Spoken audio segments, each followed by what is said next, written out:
Okay, I posted some links to the Discord, and people may come trickle in from those. We'll see. In the meantime, if you guys would like, you're welcome to start asking me some questions, which you can do either verbally or in text. You can see a few more people trickling into the channel. Welcome. Looks like Zig is muting everybody other than me. Somebody? Oh, all right, fair enough. Andrew, would you like me to read off some questions from Sure, from the chat? Sure, go ahead, Kelsey. Yeah, that'll probably help the recording as well, so that Zig doesn't have to go hunting for what questions were asked. All right, the first one that got posted is from Nolan. There seems to be a lot of information regarding culture and how Dominion sorcery / attunements work, specifically enchanting, which appears to be really complex. Do you plan to release a book or guide at some point that goes in depth with all these topics? Sort of. So currently I am planning to release one or more tabletop game books that will go into a lot of the mechanics behind how things work from the perspective of a tabletop game. Looks like somebody's got video on. Let's turn video off because that caps the number of people that we can have in the channel. So if you've got your video on, please disable that. Anyway, so I will go into a lot of that stuff in terms of the context of how it will be used in a RPG. I will probably not go into a tremendous amount of depth purely from a story perspective on like how every individual rune works. There is going to be a lot more gradual release of that kind of information, including some more in A3. But I don't think I'm probably going to do like a full just lore book at any point in the near future. That could change, but yeah, probably not anytime in the near future. Sorry for being rambly. These questions are going to give me some rambly answers. Sorry. All right. From Decent, hypothetically, would you approve of this image as an emote, and it's you drinking eggnog? Sure. I feel like this is going to backfire, but yeah, go. Sure, yes, by all means. Have a me drinking eggnog picture emote. Yeah, have fun. Well, a Karis drinking eggnog. Karis isn't me, Caster. You should know better than most that Karis isn't me. Our personalities are pretty distinct. I'm honestly, I think, much more Jonah-ish or maybe Lydia-ish. No, that's fair, but I mean, if I get pegged all the time as being identical to Jace, then I can at least poke you about Karis. Oh, and like, so visually, yes, I absolutely am like the physical model for Karis because I played him in LARP for years and I can't picture him looking different. But personality-wise, there are obviously similarities between me and all of my characters. All of my characters have elements of my personality, but I'm nowhere near as fighty as Karis is, and my problem-solving methodology is pretty different. I'm much more like Lydia or Jonin or Corin in terms of problem-solving. That's fair. Okay, from Lan, what is the population of Valia? I'm going to say I don't have that number in front of me. So a lot. But yeah, I did some demographics statistics for this stuff, but I don't have any of it in front of me. So assume that population numbers and population densities are roughly comparable to early 1900s real-world numbers. That's the best answer I can give you off the top of my head. From Lucas Kenji, do you have plans on creating a tabletop RPG system or something of the sort? Yes. So, and I'll give a little bit more detail on that. So, there's both a standalone tabletop game that I've been working on, which Kessler has played in a little bit, and we've tested with basically one group, and maybe we'll do some more of that soon. Who knows? So there's that standalone game that I kind of shelved a while back in favor of working on a Pathfinder campaign setting book. And then I kind of shelved that too because I've just been too busy with writing. So I may release the Pathfinder thing first. I may release the standalone thing first. I don't know. I'm also talking to some companies, like actual game dev companies, that may take over for some of that. I don't know. It's difficult. I love working on this stuff, but it's hard to balance that with getting actual novels out at a reasonable rate. So juggling all the various different projects has been a challenge. The TLDR version is that, yes, I definitely plan to do a tabletop game or multiple tabletop games. Also, I have a full rule set for Crowns, and Crowns will probably be released at some point too. From Nolan, do you plan to have more book series in the same universe as Arcane Ascension after it's finished, or are you playing it by ear? Oh yeah, definitely, and even before it's finished. So there's a Rin Jaden book that's already like 30-ish% written. So that's Carefully Worded Wishes. Carefully Worded Wishes already has a sample chapter out on my blog. So whether or not that will be just a standalone Rin book or another Rin series, I don't know. I have a habit of starting too many series, and I'm trying to get away from doing that too much, but we'll see. There are also several other series planned. So, as Castor knows,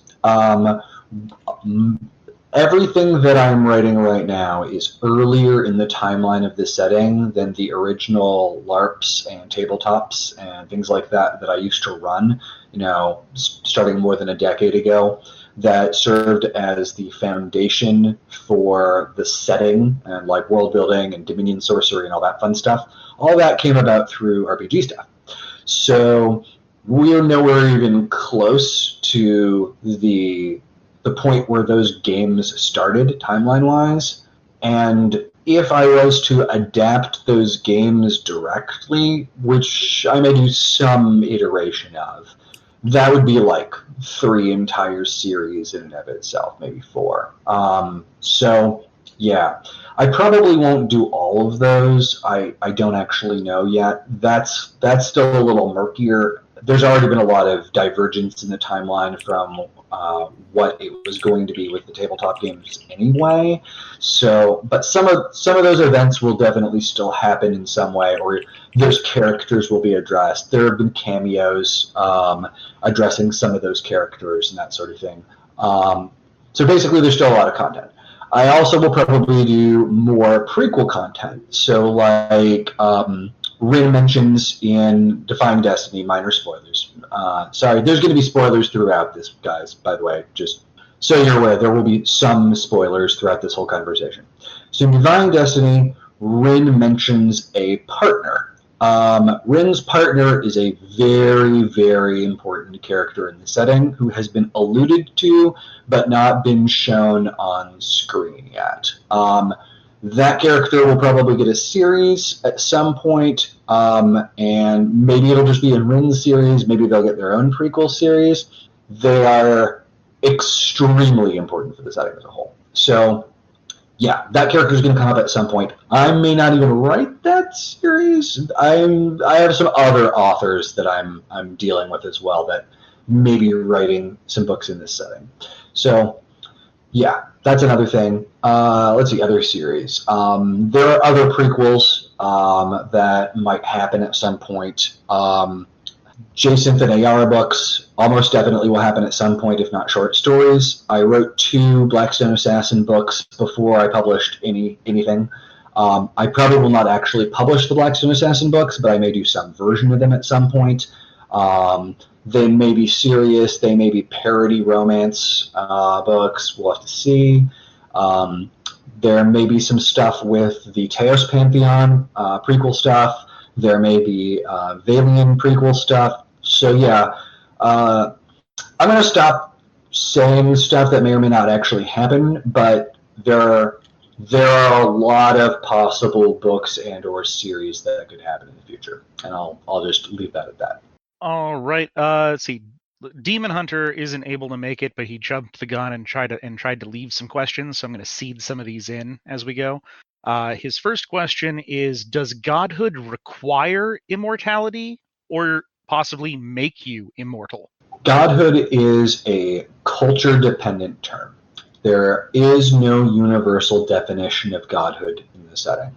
There is a concept of godhood that characters like Eric Terran refer to that have a somewhat higher level perspective than most characters, but their godhood, I don't want to say godhood isn't a thing exactly, so much as that If you look at something like Forging Divinity, there's a whole discussion in there about what makes somebody a god. Nobody really agrees. So the quick answer to that is godhood is an irrelevant, culturally defined term. You can be somebody that is referred to as a god without being immortal, and you can be immortal without being called a god. All right. From Kotai, what is the size of Kaldwin compared to Mithralis? And what land that has been spoken of is closest in land size? Interesting question. Kaldwin is a larger continent, but I don't have numbers in front of me. Kaldwin's pretty huge. That's why it takes 2 weeks to cross the unclaimed lands by train. It's a very large landmass. But as for how it compares to Mithralis, I don't have numbers for you. And so I'm going to say anything numbersy like that, I'm probably going to be iffy on right now since I don't have my documentation in front of me. But Kaldwin is the larger continent. All right. From DB3131, is early 1900s Edwardian period in UK a good general reference for the overall cultural state? Tech is roughly there with guns, trains, etc. It's the best one you're probably going to find, but there are a lot of divergences in terms of how religion functions, in terms of general culture, because Valia is a melting pot culture of different societies that are sort of semi-analogs to things that are already merged real-world cultures with fantasy concepts, because you've got influences from various different real-world societies and then various monster cultures that are completely fictitious and things like that. So I would use that as a baseline, but with heavy caveats in terms of political structure, religion, culture, etc. And we will probably eventually release more documentation on that subject in terms of things like lore documents on each individual nation and that sort of thing. All right. A second question from Demon Hunter. If a mimic decided to take the form of an instrument and play a duet with whoever held them and play on their own for fun, would you still hate them? This is a difficult question. I have an irrational fear and dislike of mimics. That being said, I am willing to entertain exceptions. And maybe the mimic could also entertain me. Who knows? So it's difficult. We all have our biases. I have a fairly strong anti-mimic bias, but I would struggle through it if the mimic was trying. From Lan, how is Vaban played, since we've only seen a modified arena? That is a complicated subject that I'm not going to get into verbally here. I will consider putting out a rules set at some point. Now to scroll through and find a question. Thanks for the help, Kester. Appreciate it. No problem. From Ilor, are runes/enhancements intrinsic to magic as a whole, or are they specifically designed by the goddess and somehow interact with a runic alphabet she made? Neither. Exactly. That's a little bit of a spoiler answer that I probably shouldn't have said, but it is neither A nor B, and I'll leave it open at that. There's some read and find out material there. I'm going to say RAFO or read and find out at several points in this conversation probably. So if you hear read and find out or RAFO, that just means wait and keep reading books, and eventually that will be revealed in future content. From Arsim, is Mizuchi classified as an Emerald level Spire Guardian? And what would the result of Mizuchi versus the Tales of Orochi be?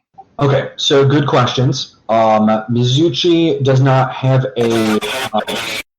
whoa, that was some weird sound right there. Did somebody have an open mic? I think it was somebody that just joined us, and their mic was open when they first joined. Makes sense. Okay, so Mizuchi does not have a attunement level classification, but he is considered a Emerald Plus, depending who you asked. And yes, Spire Guardian, absolutely. Mizuchi's a little bit of a weird case. Mizuchi is considered to be a direct descendant of the God Serpent. There are other entities like that are children of the god beasts, and they're generally considered stronger than average Spire Guardians. As for the Tales of Orochi, some of them are direct equivalents of Mizuchi in terms of like child of Orochi, and so those would be comparable probably in power to Mizuchi. And then some of the Tales of Orochi are further down the line in descent, and not necessarily as powerful. And then some of them are older or younger than Mizuchi. And then Mizuchi does have other equivalents that are like, children of the god tiger, that sort of thing, from other spires. Another question from Demon Hunter. Would density allow you to make solid flame and stuff like that if combined with the right key, or would it just make it last longer? Normally, it would just make it last longer. As whether or not you could make something like solid fire, that's more of a read and find out. From Orthes, I'm sorry if that's wrong. How much of the differences between a Dominion sorcerer with the same prime mana types and an attuned are due to education in Kaldwin? Kaldwin sorcerers don't seem to use deep dominions as much as Mithralis sorcerers with the 2 primes might. Yeah, good question. Part of that is misrepresentation in my books of how frequently people use deep dominions. Deep dominions, even on Mithralis, are not necessarily hyper common unless you start learning them early on because you have a talent for them. My characters that are perspective characters in the War of Broken Mirrors tend to be a bit above average in that regard. And so that's a little bit of misleading, I would say. I chose a cast of characters for the War of Broken Mirrors that are, I'm not going to say like hyper exceptional in terms of their knowledge. There are plenty of other people who do use deep dominions. They're not uncommon, but they are toward the upper end of normalcy in terms of their magic usage. There are people who have like way more dominion knowledge than my perspective characters too. Your Eric Terrans of the world and that sort of thing, who probably have like a ton of deep dominions that they can use. But in terms of attuned not learning deep dominions, there is more to that than just education. It requires additional effort to pick up a deep dominion as a attuned. I don't want to spoil too much because some of this gets into mechanics that are discussed in AA3 or alluded to in AA3, and will be gone over more in future books. But I will say that elementalists have an easier time picking up deep dominions than normal attuned do. There is extra work involved for attuned to learn deep dominion. It is not impossible for an attuned to learn a deep dominion, but it is harder than it would be for an elementalist or for your average dominion sorcerer who has an inherent talent. From Harold, can you comment on the specific incantation that Vellum used to banish Mizuchi? Specifically, by my power, by divine power, by the power of the stars, snap, I banish you from this place, be gone. Yeah, you're going to have to read a little bit more for that, but good job paying attention to that incantation. You'll see some hints of other things that are related to that in AA3. Yes, thank you, Decent. From Subject says hi, and he'd love to know your favorite monster as well as your favorite Melt Lake fact.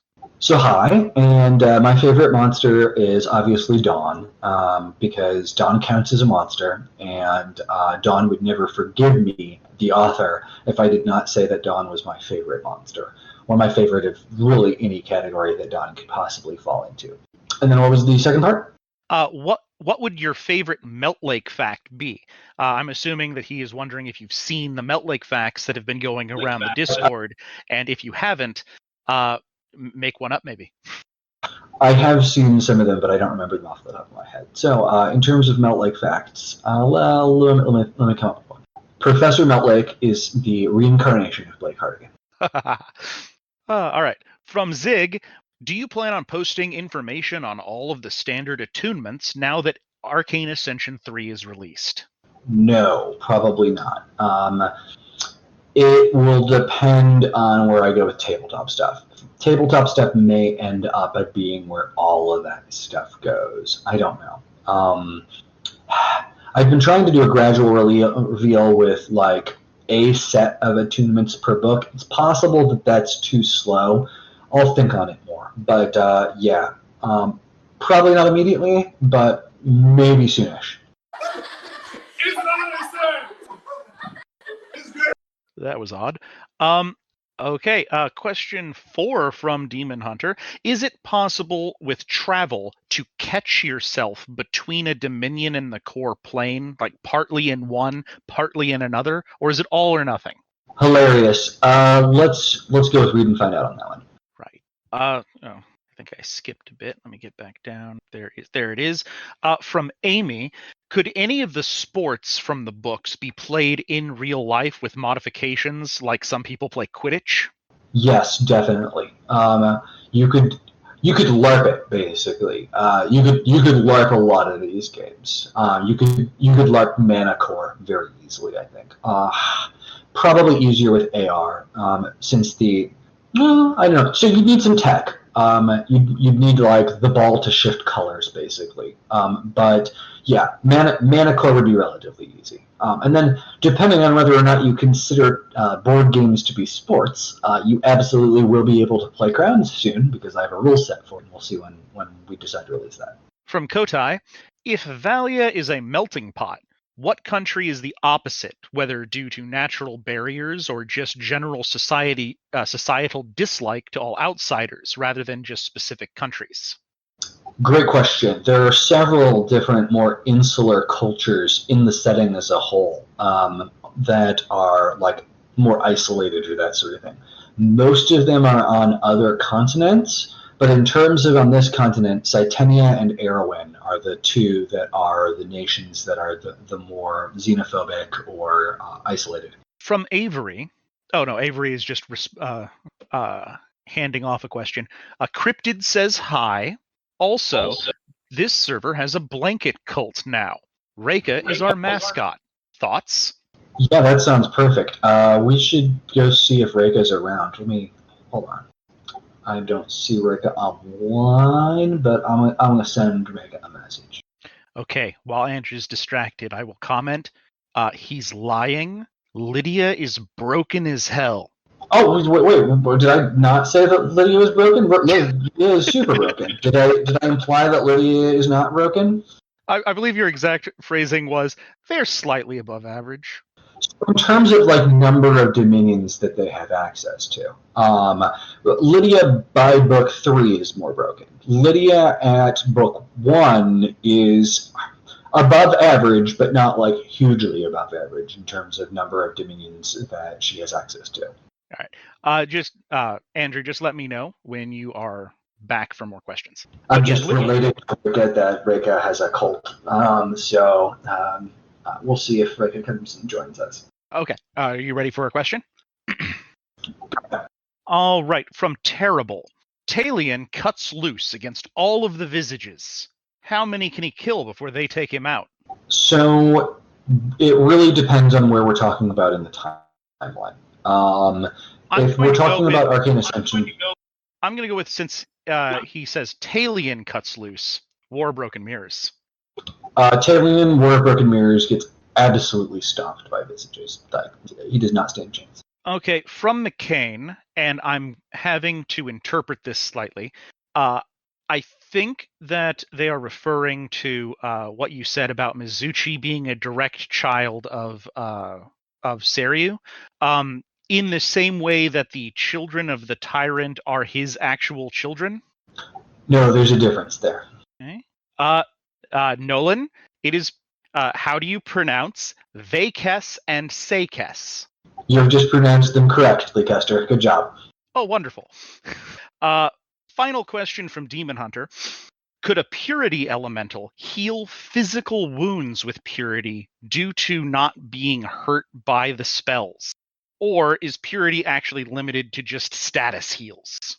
I'm not going to commit to an answer on that, but purity, generally speaking, is not a healing dominion. Now, burning, like cauterizing a wound, yes, purity can cauterize a wound. But in terms of like causing the body to regenerate and like closing the wound entirely, I'm going to say, but probably not. Okay. From Arsim, does every attunement except Elementalist have to mix their mana for deeps manually? It's something along those lines. I didn't want to get into too much spoilery territory, but yes, that's basically how it works, and that's why it is harder for other attunements to access Deep Dominion stuff. They have to figure out the right ratios and effectively like how to make lightning out of air and fire, that sort of thing. Hey, don't feel pressured. I'm just reading the questions out. You can always decline to answer. Yeah, but sometimes I reply and then I'm like, wait, I shouldn't have replied to that. Well, so yeah, that'll probably be a thing. Yeah, go ahead and ask the next question. From J604, will we see the Seikes repaired or at its most powerful? Really good question, but that one I'm wise enough to say read and find out about. There's a lot going on there. Some of that has already been heavily implied, but there's a lot of plot going on with that sword. So yeah, you'll see more of that across many more books. All right, here's another one. Think about this before you answer. From Orthus, are there more levels of deep dominions? I.e., if you have metal and lightning, is magnetism another deep dominion or just a part of metal? Magnetism is not another like higher level of dominion or something like that. But there are more levels of dominions. So I'll say that much. Yeah. From McCain, is Mizuchi a descendant of the God Serpent in the same... Oh, no, that was the clarification of the original question. That got answered. I'm glad that I interpreted it correctly the first time. From, I believe it's Reyes Nizar, does the Sovereign attunement work the same as the Veikes's ability to steal power? No, it does not, but that is a very good question. All right.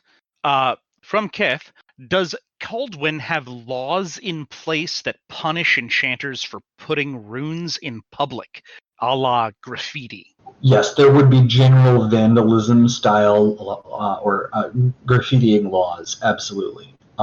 Yes. From Orthus, if monsters cast similarly to Mithralis sorcerers, outside of physiology, is there a difference between a sentient monster and a person? That is a great philosophical question. Some would argue that monsters are people. Rega certainly would.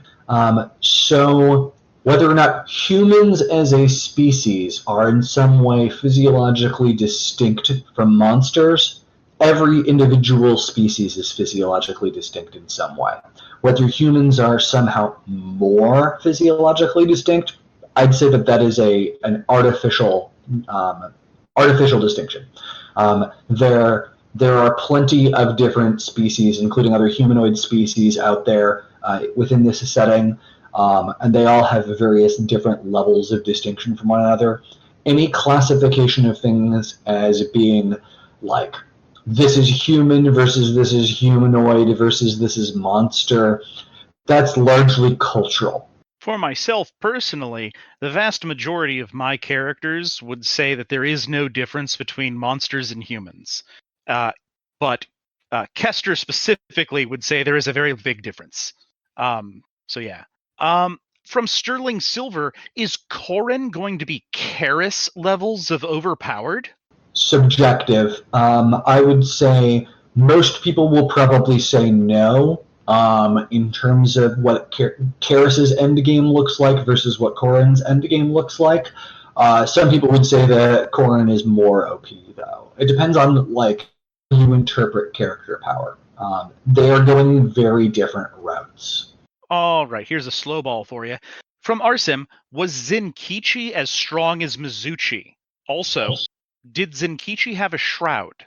Zenkichi was nowhere near as powerful as Mizuchi, so I'll just keep that one out of the way. That's easy. As for whether Zenkichi had a shroud, I don't remember off the top of my head, so I'm not going to give you a canon answer on that. He might have. It probably. I'm going to lean toward probably yes. From Amy, right? Okay. So from the author himself, Ray's hair, white and black, is it split down the middle, right and left, or is it split front and back? Left and right, ish. It's not exactly a 50-50 split, but yes, it is modeled after the particular hairstyle that Ray's actual player used when Ray was out LARPing, and that was more left-right split than a front-back split. That is weird. I've been telling them the opposite because the pictures show it as being front and back. I'm going to look at the reference pictures one second. It's hilarious, but all right. While you're looking, I could be misremembering. I mean, I could as well. The style that she had her hair in could have been throwing me off as well. The only pictures I had. I don't want to share this picture. The picture that she's in that was the main reference picture is like misleading because of the way that she's leaning. But I think that the way that she had it split is left and right, and then she's like leaning at an angle, so it's kind of tossed back. But yeah. See, the only one that I have are the ones where she's looking at the egg longingly and wrapped around it. Oh yeah. I know what you're talking about. Okay, from Decent, as it is my duty as a hydro homie to ask, are you hydrated?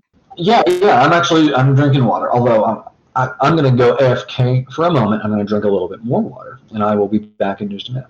Very well. Just to annoy Decent, I am not, nor have I been, and I am drinking whiskey. Thank you, Zig, for the slow-mo. It's very helpful. Also, since I have this downtime, yes, the tagging things that are actually questions to ask Andrew with the question mark is extremely helpful. Thank you very much. But yeah, Lydia is extremely broken. Like, the knowledge dominion on its own can be broken in a lot of ways, but Lydia takes it to extremes. Also, I'm not losing my place in the questions, so if anybody is trying to ask me things, I'm not able to see that. So I apologize.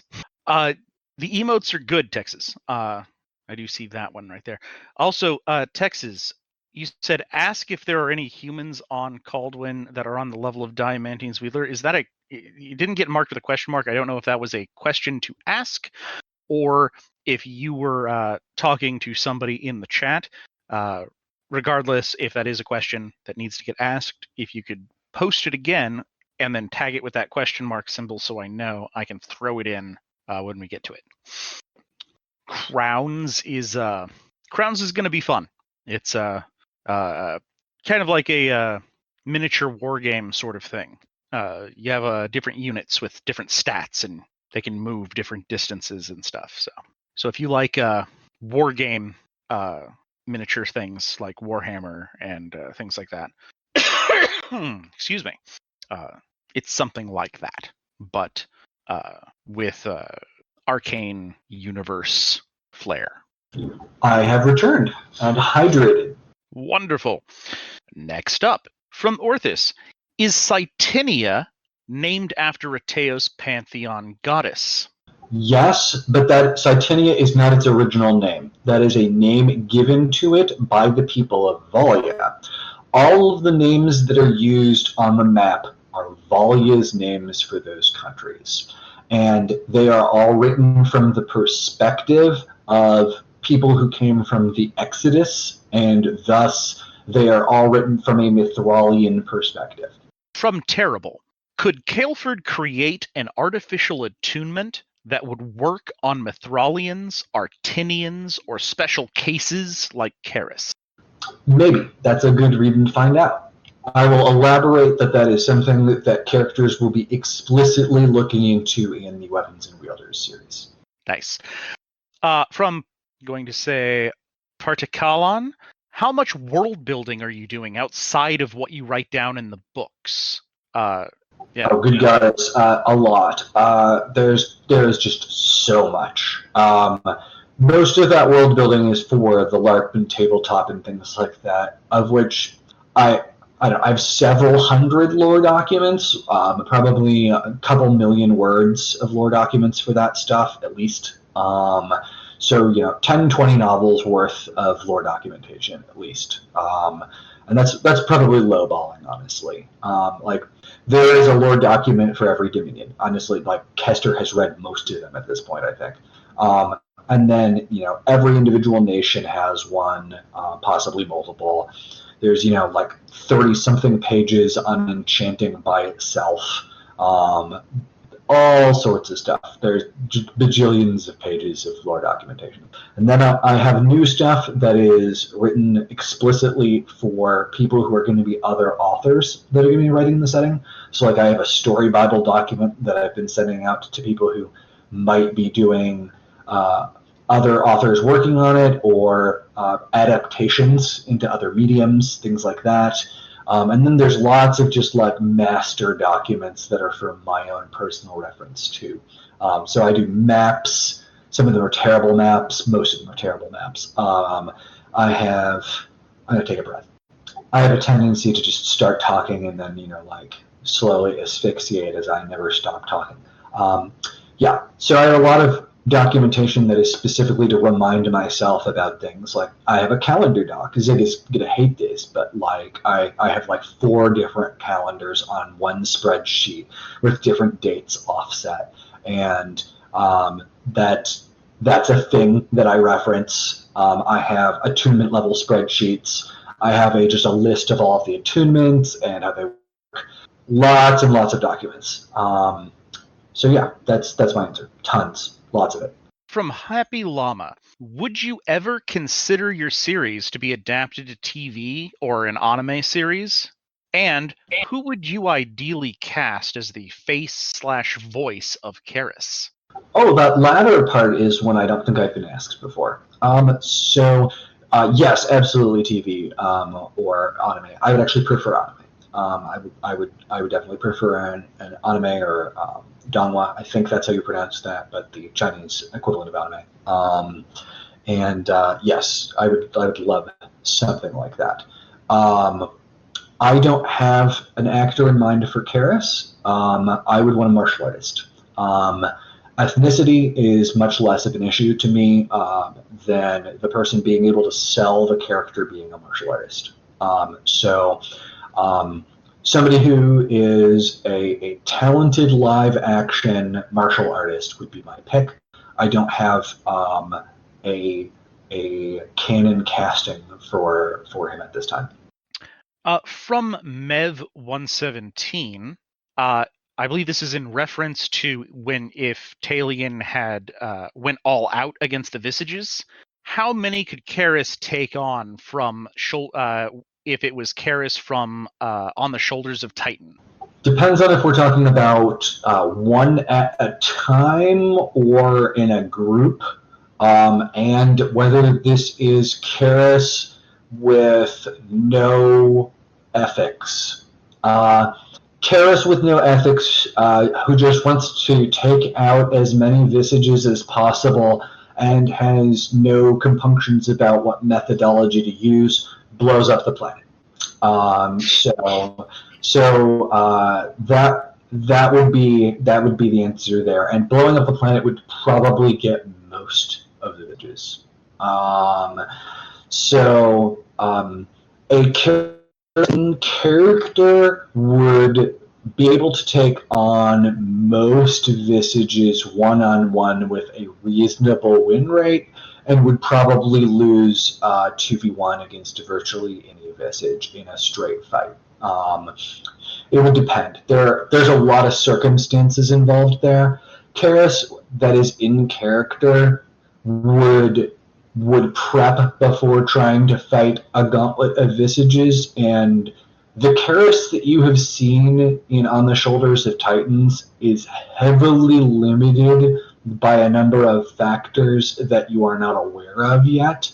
If that Karis decided he was going to go on a Visage fighting spree, he would go and do some prep work first that would change the math of those encounters very significantly. From Hibiki, if Katashi were to be the one locked away instead of Tenjin, how would that change the story with Korin and Talion? That's like an entire fanfic premise right there. I can't extrapolate that easily. You could write an entire story with that being different. If Katashi was locked away, Katashi in an analogous situation, that would be in Delanos. Tenjin probably would not actually leave Tenjin's tower if that were the case. Someone else would probably be looking after the missing Katashi, at which point we would have a completely different setup for Korin taking Korin's judgment, where Tenjin would presumably still be present at the Serpent Spire at that point in time. Korin's judgment would go completely differently. Korin would not run into Karis, most likely. Korin would probably end up with a completely different attunement if Korin passed the judgment at all. And we would have a completely different story. From Nolan, last question. Have you considered opening up a Patreon, like one where you offer short drafts for high-tier supporters or other things, such as a private Discord server or something? I've considered it several times, but a Patreon requires a considerable amount of additional time and maintenance that I don't think is worthwhile to me right now. I'd be making money on it, but it would be distracting me from actually writing books, and I'm trying to reduce the number of distractions I have. If at some point in the future I get a personal assistant or something like that, then maybe I would have them set up a Patreon. Then it gets complicated from like a tax perspective and things like that too. It's tricky. I'm trying to avoid things that make my life more complicated so that I can just focus on writing books. Unfortunately, that means that, for example, and this is probably way too much information for people, the way that my business is structured, I cannot currently hire permanent employees. And that means that I cannot hire a personal assistant, for example, to handle things like a Patreon. In order to do that, I would have to restructure my business, which would take time, and then change my taxes, which would take time, and it would get messy. And so that is limiting me on doing a number of things like a Patreon that would potentially be fun for fans. I may decide to do some of that eventually, but right now I am so far behind in terms of my personal feelings about my schedule for writing books that I want to focus on writing books. That's the thing that's going on right now. From Texas, hey Andrew, your stories are fun. Thanks. From Kotai, will we ever get to see other realms in the books, if they exist at all? Yeah, that's definitely planned at least. So yes, there will probably be other planets at some point, and there will probably be other places like the various actual dominions, which are other planes of existence. So yes. From Sterling Silver, will Karis blow up a dominion, and how will that explosion affect Korin's hands? I think that Korin is perfectly capable of blowing up his own hands without any help from anyone else. As for whether or not Karis will blow up a dominion, wait and see. From Texas, I almost missed that one. If he blew up a dominion, how would that affect calling or shaping? I'm going to read and find out that one. From Harold, how many attunements did Orden really have? I'm tempted to read and find out that one, but I think that it's simpler to just say probably 2. Most of the extra abilities that you see Orden using are just from magical items from Enchanter. From Arsim, how does Ceres compare to the Dominion Breaker? Those two seem to be weapons we know that are on that scale. Yeah, so Ceres the Song of Harmony is, in terms of lore, a similar power level of weapon. In terms of danger, the Dominion Breaker is just like orders of magnitude more dangerous. They are both what I would call World Maker class items in terms of like their method of creation and what they were designed to be used against and things like that. The difference is like Ceris is like, you know, the equivalent of a personal weapon that is made by the world makers, whereas the Dominion Breaker is like the equivalent of a weapon of mass destruction made by the world makers. Like the Dominion Breaker is the setting's equivalent of an attempted nuclear deterrent. I'll say that much. There are a lot of characters in the setting that think that the Dominion Breaker never should have been made, that it was a terrible mistake, and that would prefer that it does not exist. From Amy, what attunement level is Vellum? That's a huge spoiler, so I'm gonna read and find out that one. There's a lot more going on to Vellum than just an attunement. I'll say that much. From Lan, can we have a 10-year anniversary Kickstarter for a leather-bound hardback version of your books?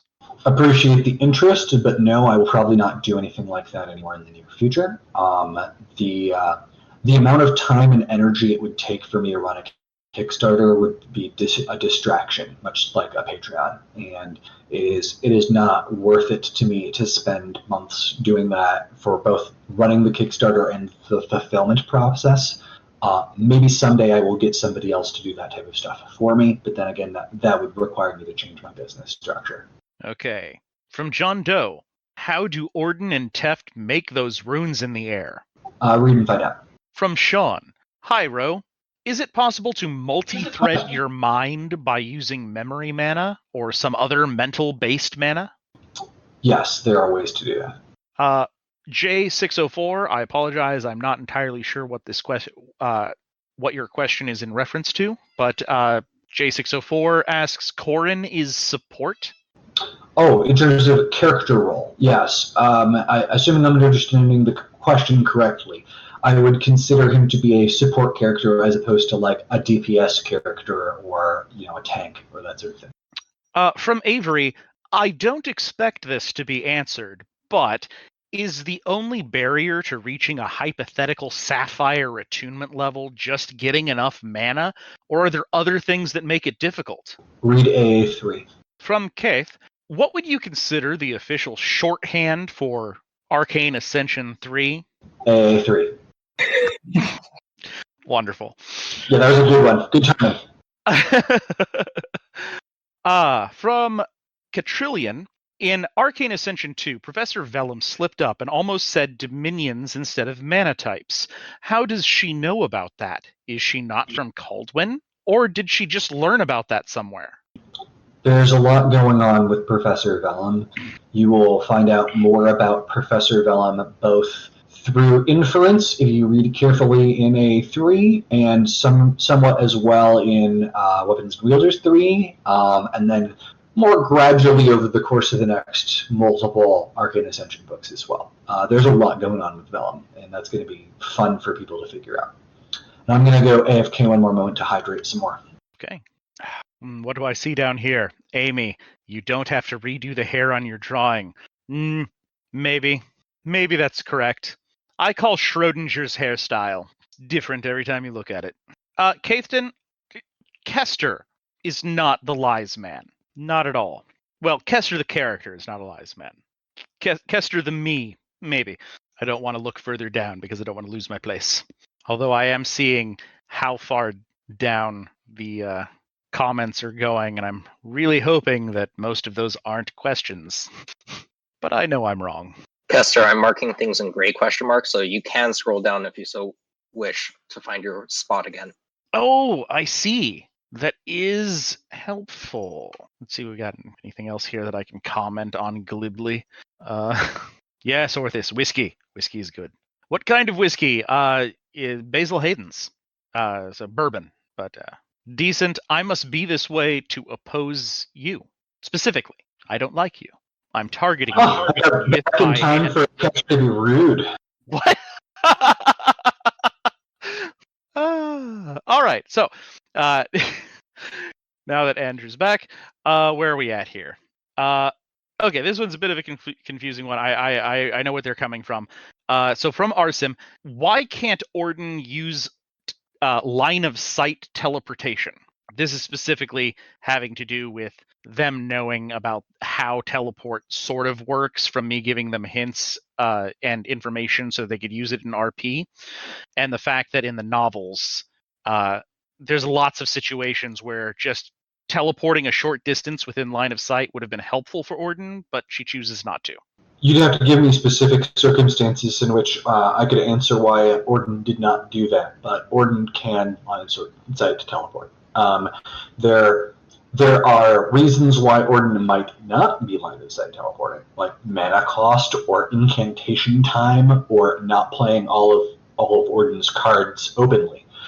Like if we're talking about early on in the Spire, Orden was just trying not to waste mana because Orden was hoping that the rest of the group would waste mana since Orden was working against them. So that's generally the reasoning there. But Orden absolutely can line of sight teleport. I know specifically what they're talking about, but you've answered that, and to annoy them, I'm going to move on. From Mev.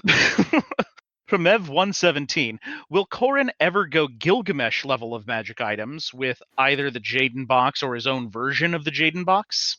I like the Fate reference there. I don't think that Corrin will ever have quite the same flair that Gilgamesh does, but Corrin will do a lot of enchanting. I don't think a Gilgamesh comparison is probably going to be accurate because Corrin likes to distribute stuff, and Corrin will have lots of storage of some kind, but it's probably not going to be similar to Gate of Babylon stuff. All right, let's see here. From No Longer Shunned, which I think is Law. Do foods with mana in them, like the Eros fruit, have a stronger taste than food without?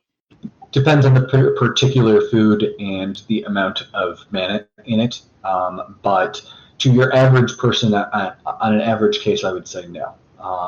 Every food probably has at least some mana in it. I'm not gonna say that canonically, but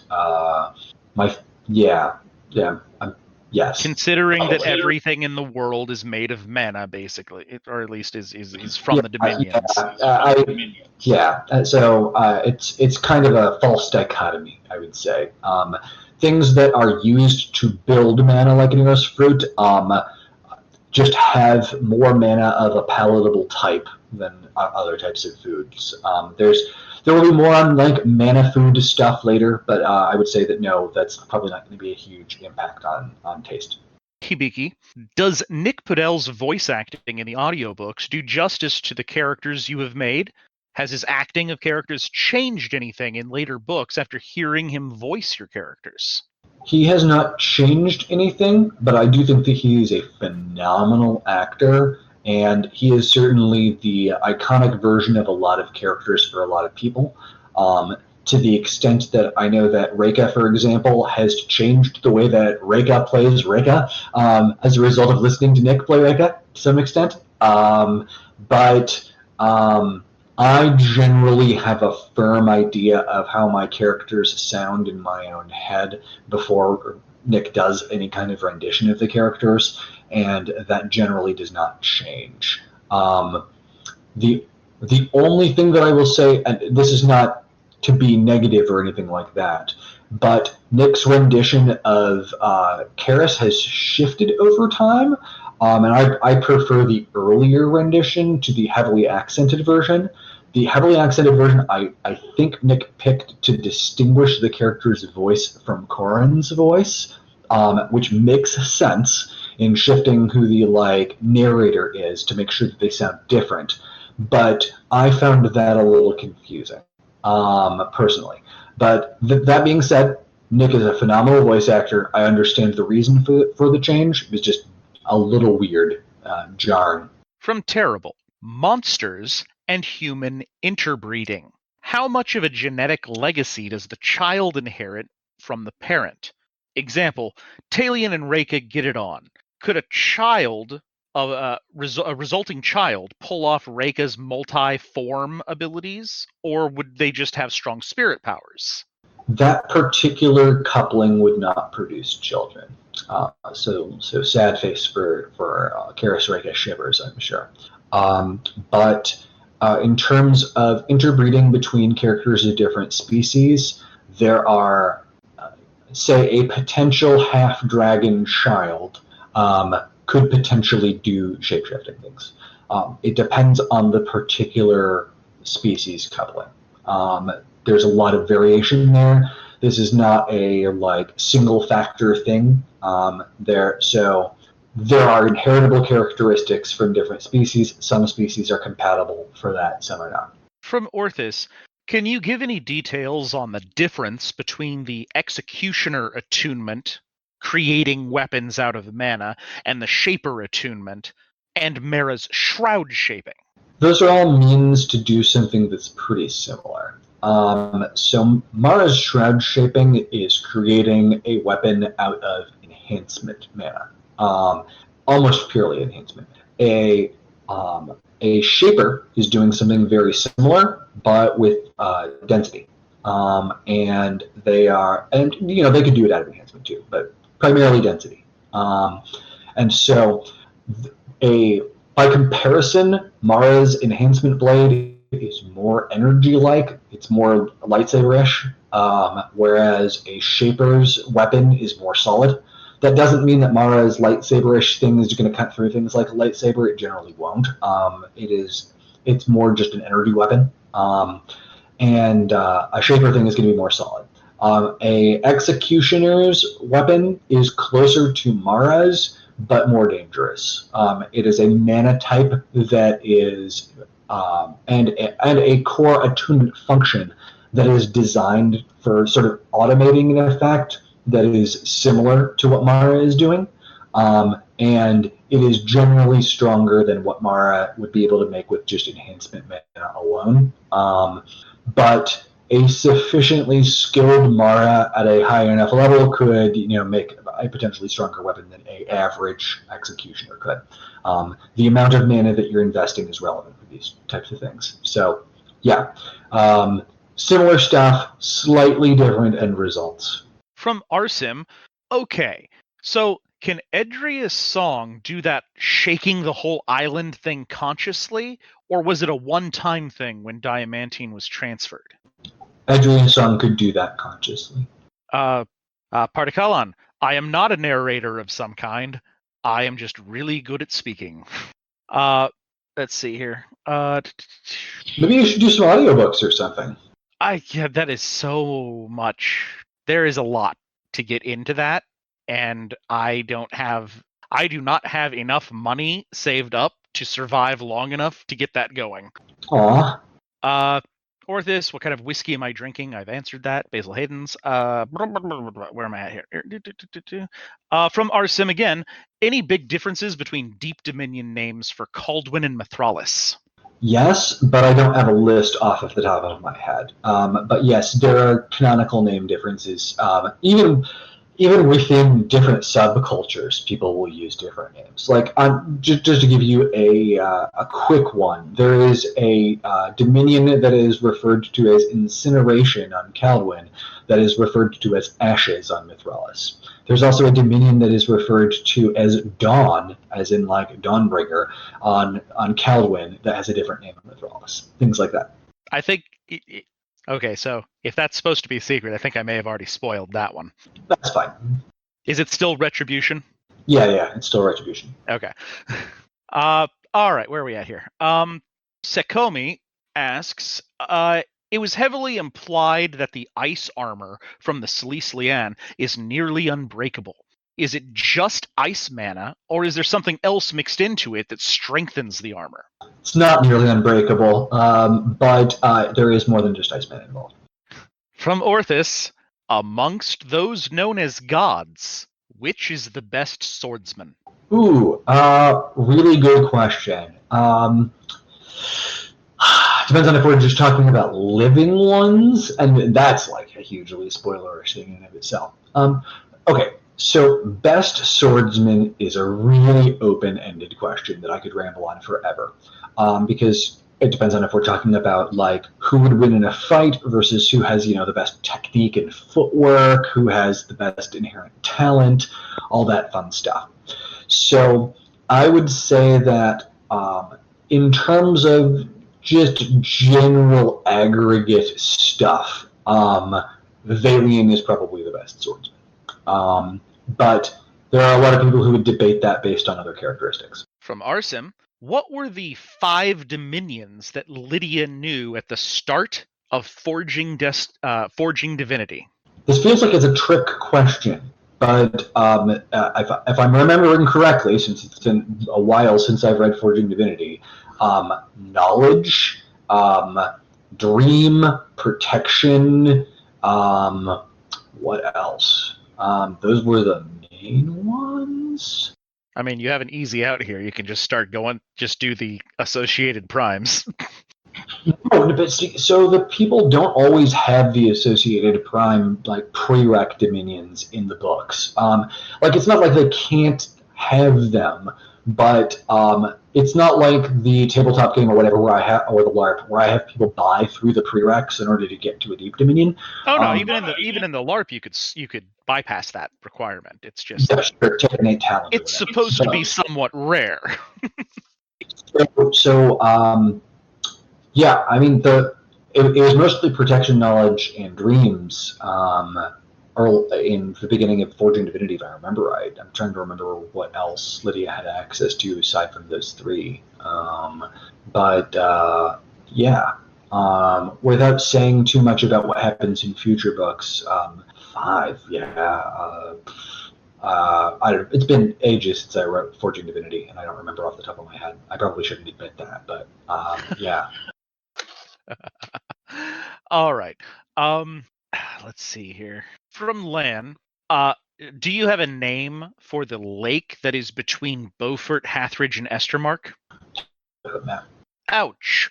I just burnt my mouth on California Pizza Kitchen mac and cheese. Ow. Maybe you should go hydrate and help out with that mouth burn.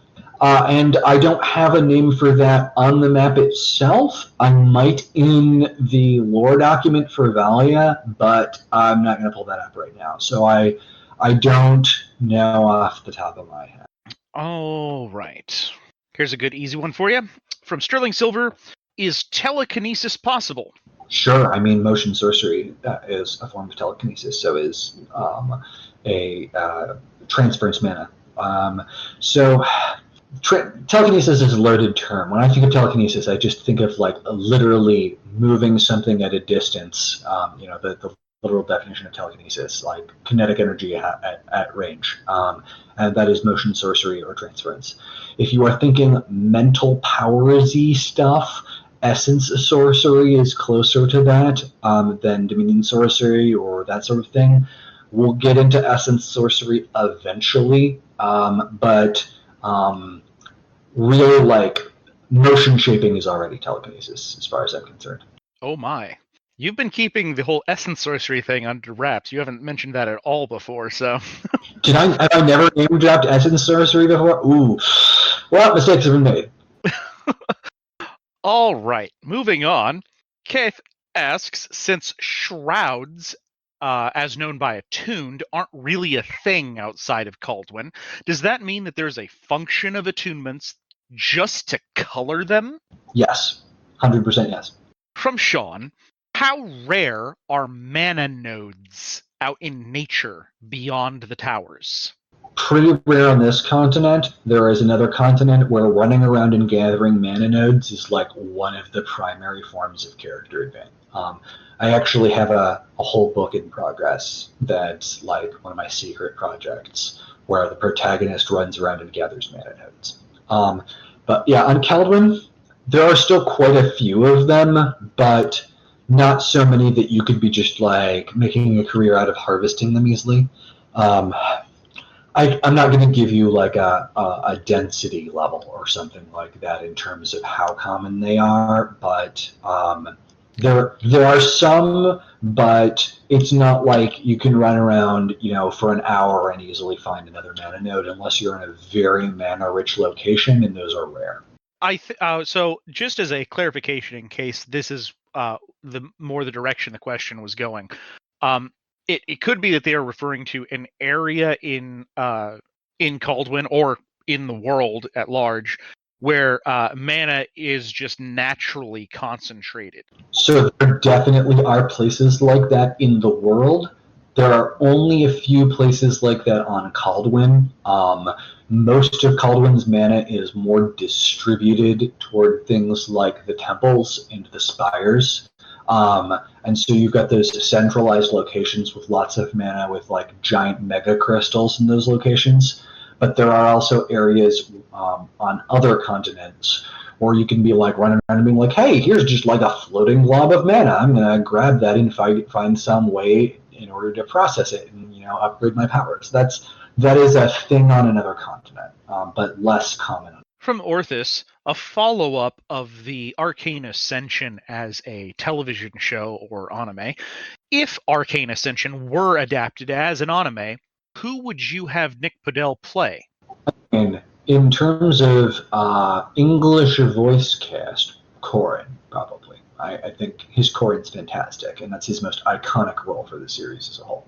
Also, in case this is a serious question, I want to put out there that I would have absolutely no influence on that. I didn't even pick Nick Podell in the first place. The audio publisher did. Nick does a phenomenal job, but I had no influence over that. If there was a TV voice cast, there's basically no way I would have any say on it. Okay, here we go. From Arsim, what's up with Saryu changing affinities? And did it go down like this? And then there's a meme of friendship ended with wood. Now water is my best friend. It's a culture thing. So it depends on who you ask. Saryu is absolutely still wood aligned, and also has ice powers and water powers. Anything that gets to that power level has probably got a lot of different magic types, and then cultures decide on which ones are considered important or iconic. And so the wood association is more of a traditional association, whereas the ice association is more modern. Oh, right. Hold From that. Kotai, I'll be back in one more second. Give me another AFK. Be right back. No problem. The next question up is from Kotai, asking about if anyone were to fight the sun. I would say refer Kotai to possibly listening to my Dominion Theory lecture that's posted somewhere in the Discord that I gave. The sun isn't an actual sun. It's basically a gateway to the Dominion of Light. Similar with what you would consider the moon, the Night Frost. It's a gateway to the Dominion of Shadow, I believe. But when he gets back, I'm still going to ask it just to see what he says. Okay, I've returned. All right. So I already talked about this while you were gone, but we want to see what your answer is going to be anyway. From Kotai, if anyone were to fight the sun, would anyone named in the books, including gods, be able to win? Definitely. Like there are several people who could fight the sun. Let's see here. From Arsim. Okay, so does any visage except Katashi call their fellow visages siblings? Oh, that's a clever question. And yes. From Partikalan, how much of your own lore do you find yourself retconning or changing later on to better fit the story? In terms of old tabletop and LARP lore, a fair amount. In terms of stuff from previous books that have already been published, very little. There have been cases where little things have drifted over time, but it's mostly that I didn't make things clear enough early on. I would say the single biggest thing that I need to go back and change at some point is that in sufficiently advanced magic, it is unclear how much Corrin knows about how much magic works and how much he is narrating about things he already knows as if he is learning them for the first time in like classroom discussions and things like that. And part of that is a consequence of the fact that I was still tweaking things while I was going through the book. And part of it is a consequence of the fact that I was originally planning to have the train frame story introduced early, and I didn't do that until the second book. And so some of that stuff got messy. So there are things like that where like some drift has occurred, and I probably should go back to Sufficiently Advanced Magic and make it clear that like Corin knows some basic stuff about magic early on, and he is narrating some of the basics for the benefit of the people on the train that may not know the local culture. And little things like that have changed, but like in terms of major lore elements that are introduced in a book, they don't really change that much. Not after the book is published, generally. Yeah, as far as lore that exists out there that Andrew and his players know about and what ends up in the books, it changes often enough that I'm familiar with the taste of my own foot. Most notably, the dates of certain holidays, most recently. But oh, sure, like yeah. So if you're relying on like the Valia lore for the end of year stuff, for example, like that was written before I had the like school year in mind. So here's a good example of some things that have drifted. So Sufficiently Advanced Magic originally was going to start with the train, and it was going to go all the way to the end of the school year. All of that was going to be one book. And then I got, 200,000 words in, and I'm halfway through the school year, and I had to end the book. So the original train ride was cut. The story was changed to be like only the first half of the year. Schedules were changed. It was going to be 2 semesters rather than 1 semester, and it was all going to be one book. Corin was 15 throughout almost all of the process of Sufficiently Advanced Magic. The whole core cast was 15 rather than 17, which is another part of the reason why Corin came across as being a little bit less familiar with the ways of the world. Corin was supposed to be 15 years old, and he was supposed to have been pulled out of school when he was 10. So his lack of education on basic stuff made a little bit more sense when you take into account the fact that he was supposed to be a year-old when he was pulled out of school. So some of that did drift during the writing of Sufficiently Advanced Magic, and I did not sufficiently, pun intended, take that into account when making changes before releasing the book. So yeah, eventually I need to go back and do an update pass on some of that stuff, and anybody who's relying, like, say, Kester, on old lore documents, some of that stuff has drifted substantially. Hey, I did warn them that I'm just giving them the information to help them flesh out their world for RP, and that, like, it was an older version of the document even, so. All right, we've got, from Mev117, different attunement that Corin could have ended up with if Tingen was still in the tower. Does that imply that Tristan directly intervened in Corin's attunement? Oh, yeah, definitely. 100%. From Arsim, okay, most important question today. Would you like a Santa hat on your profile picture? No, thank you for the offer. From Sakome, one of my favorite things in fiction recently is a bloopers section. For example, Cradle by Will Wright. Have you ever considered doing something similar, or have you ever written something accidentally hilarious like that? Oh yeah, I've definitely considered doing a bloopers or omake thing. It's just another time issue. I really wanted to have a preview chapter of the next Arcane Ascension book in this Arcane Ascension book, and I just didn't have time to finish it. So it's really just a time issue. In terms of a omake or thing like that I really wanted to do, that I might still do, but I feel like I probably missed the window for. When Will and I were writing, I was writing Diamantine, and he was in the middle of writing Uncrowned. I strongly considered putting an omake at the end of Diamantine where Karis shows up at the wrong tournament. And just running through the events of Uncrowned with Karis and Reika in Will White's book instead of in my book. I think that would be hilarious to still do at some point, but since he has already wrapped up his tournament arc with Wintersteel, I feel like I kind of missed the window to do that, but we'll see. Maybe I'll still write it someday. From Orthus, as Corrin advances, he has two attunements that excuse me. He has two attunements that give him light and transference. Was it intentional that he have direct access to constellations, which is the antithesis of Sovereign? Yes, that's a deliberate decision. All right. You'll get some hints about that in AA3 and some long game stuff. From Arsim, how powerful will Vendria be at full strength? That's presuming that Vendria will be united in some form, which I'm not willing to answer whether or not that's going to happen. So a hypothetical Vendria. So how about Vendria before Vendria was shattered on Rendelier? Was somewhere in the same ballpark range as someone like Solis.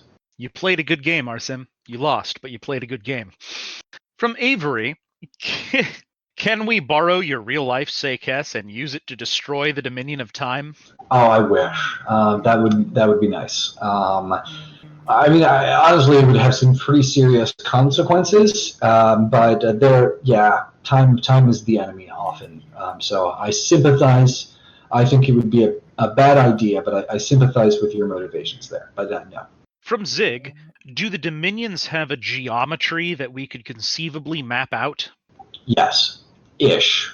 I mean, so there have been, I would say, accurate-ish models made of the map of the Dominions. I have tried to do it several times myself in 2 dimensions. It always ends up being messy. A 3-dimensional model is much cleaner, but you can approximate it in 2 dimensions or in 3 dimensions. And, if you want to get into 4 dimensions, have fun. From Arsim, how does the absorbing of your shroud enhance haste for Juggernaut? So a shroud is a output of excess mana. And if you are pulling it in or utilizing it for another purpose, that's basically just more mana to work with. And so drawing your shroud in for something like that is essentially just adding more fuel to your abilities. All right. From Texas, what's your favorite new attunement in Arcane Ascension 3? Yeah, tricky. All right, let me think on that.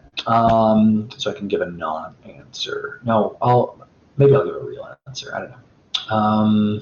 Honestly, I'm going to say it is a thing that Noct has, but I don't have a name to give you for yet because the name is not given in the book. Nice.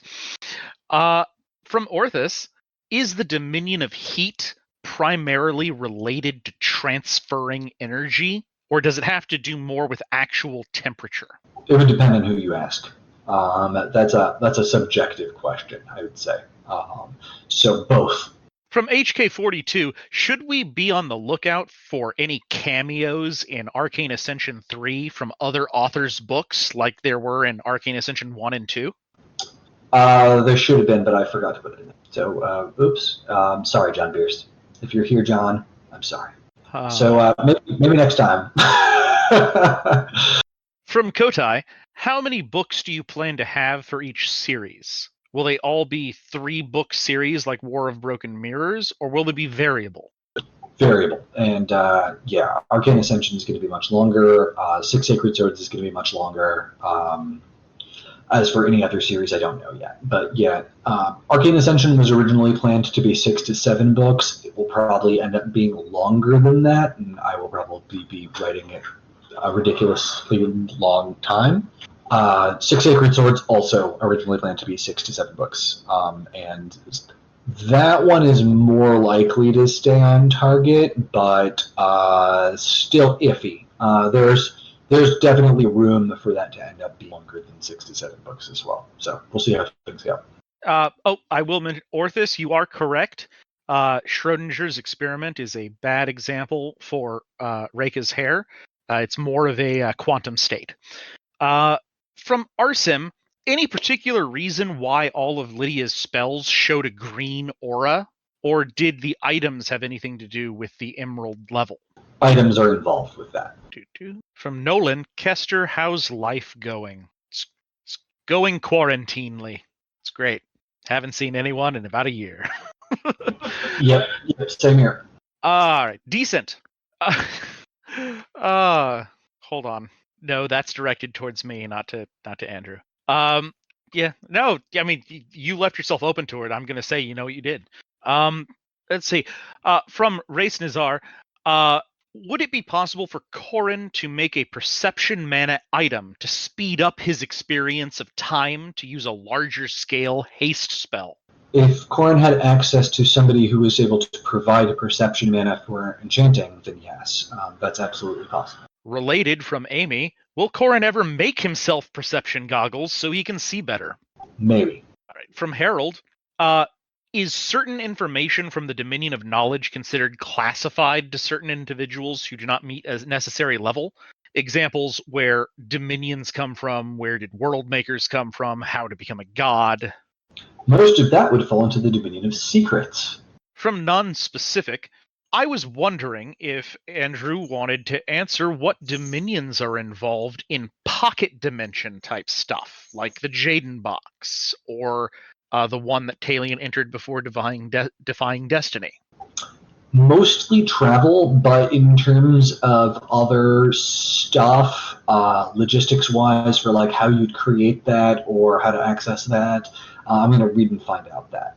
But yeah, travel's the main thing. From Kotai, will Corin ever just make magic bombs? Just items filled to the brim with mana that he can use as a last resort? Maybe. From Acrasia, how long ago did you first get the idea of Arcane Ascension? What did that idea look like at first? Oh boy, so that's a good question, and it's very, very different from what you see now. So there's a couple different layers of answers to that. So let's say about 7 years ago-ish, 7 or 8 years ago, I was talking with Tabitha about doing a magical school story of some sort that was going to have a completely different magic system. It was going to be an item-based magic system that involved each individual character doing a sort of spirit bond to an item type, and they would get abilities based on the general category of the item, or items, depending. And so, like, you know, you could have somebody who, say, has sword as their bonded item, and if they did that, the sword would pick up properties from them, and they would pick up properties from the sword. And you would get magic items by having a bond between a person and an item for a certain period of time. And then the sword in question would get person-like characteristics that would drift based on that person's personality. And the person would gradually become more sword-like. So that, you know, if a sword is something that has high durability and that sort of thing, the person would gradually get higher durability and strength and such. And our cast would have a bunch of esoteric items that would be their like symbolic items that they would be bonded to. So that was the like origin of the magical school concept. And that got merged with a pitch that I made when I was working at Obsidian to Obsidian about a setting where the player character is an entity called the Arbiter, that or a person with the abilities of the Arbiter, who the core thing with that was that they were going to have the ability to give magic to other people. That was like the core premise there, that like there were other ways to get magic in the setting, but you as a protagonist would have the ability to choose to give magic to others. And that setting that I built had the towers and the goddess and things like that.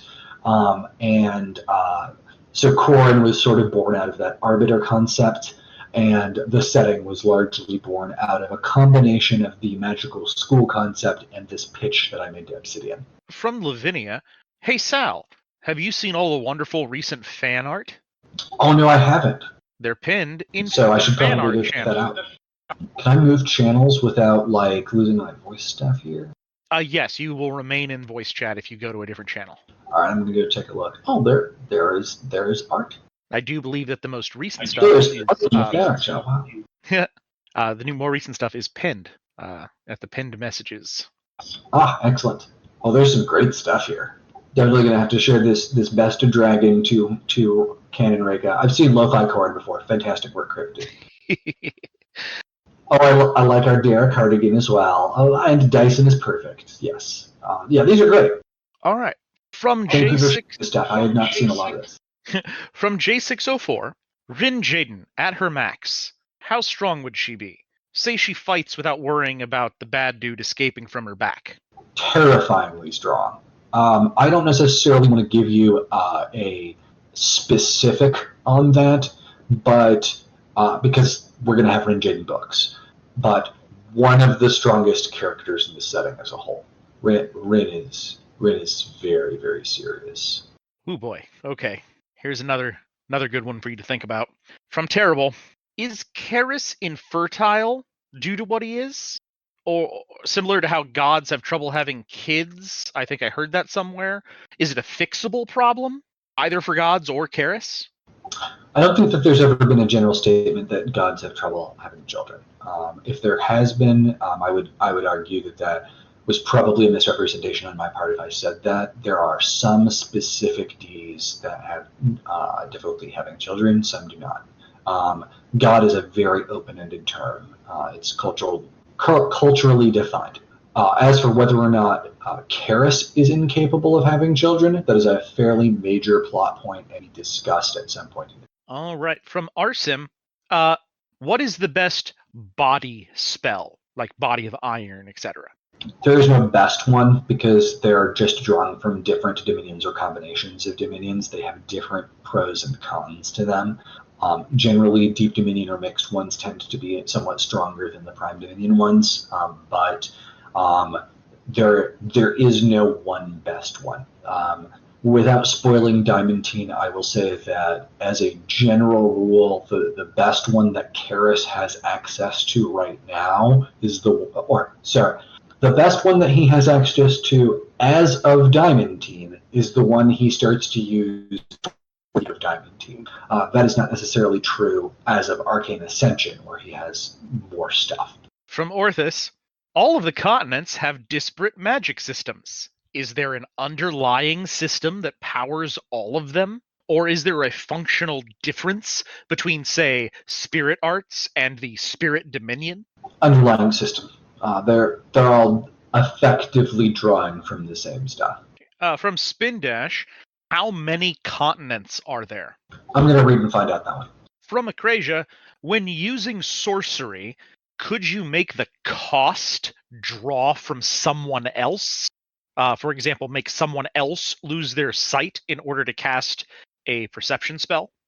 There are ways to do that. And that is alluded to in Define Destiny. If you have not read Define Destiny yet, there is a section that discusses that. From Felicis, what is your favorite magic system you've come up with but don't ever plan to use?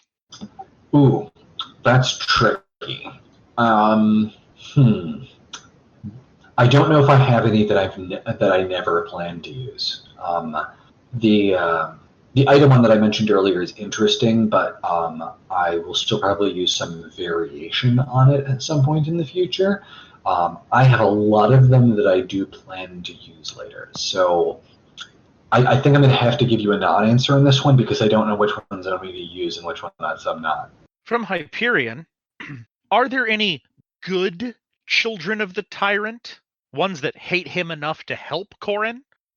There are children of the tyrant that hate the tyrant, whether and may be willing to work with someone like Corin. Whether or not you would call them good is completely subjective. There is no intrinsic good or evil in this setting. Are there any other nations out there with different magic systems like the Dominion Mark? Yes, there are tons of different nations that have different magic systems. And will Patrick get a legendary sword? And can the elementalist also control other elements such as earth, metal, plants, water, etc.? Elementalists at higher levels and based on their specialization can get access to other mana types. As for whether or not Patrick will receive a legendary weapon, that is read and find out. From Orthus, is there a relation between the god beasts and the mana types that are missing from each tower?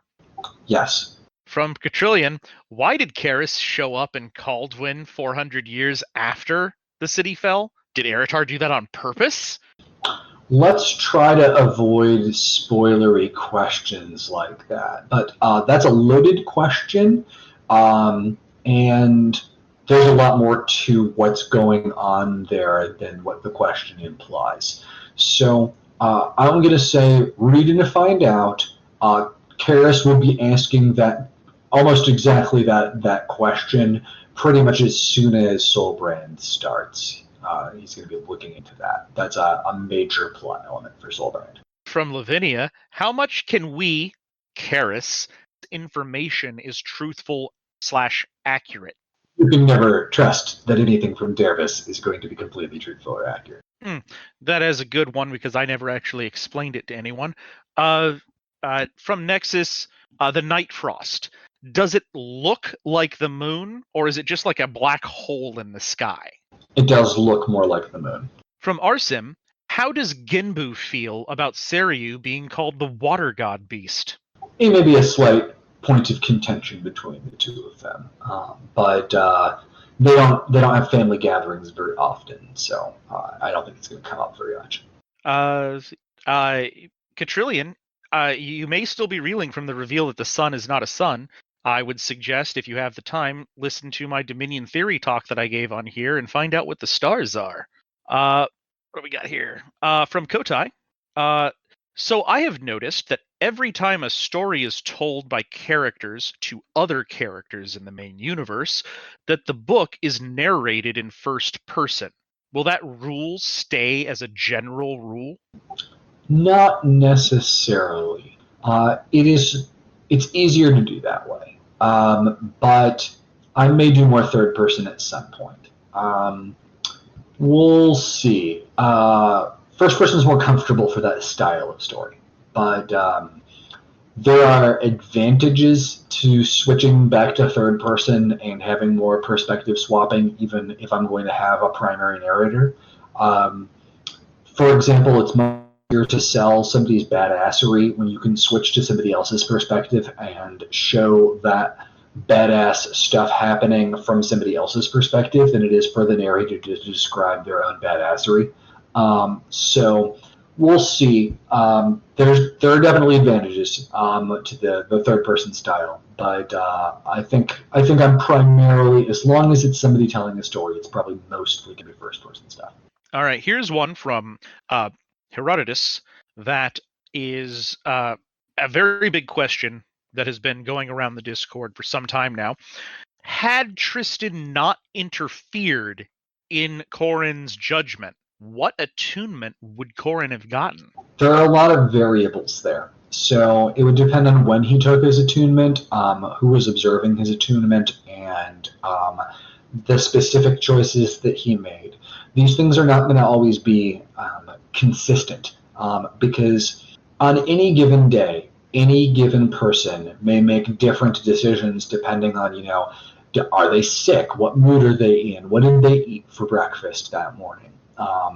If you want a general answer, I would say that Corin's leaning would end up being toward either sticking Enchanter, getting Diviner, or getting Summoner. Those are the most likely ones.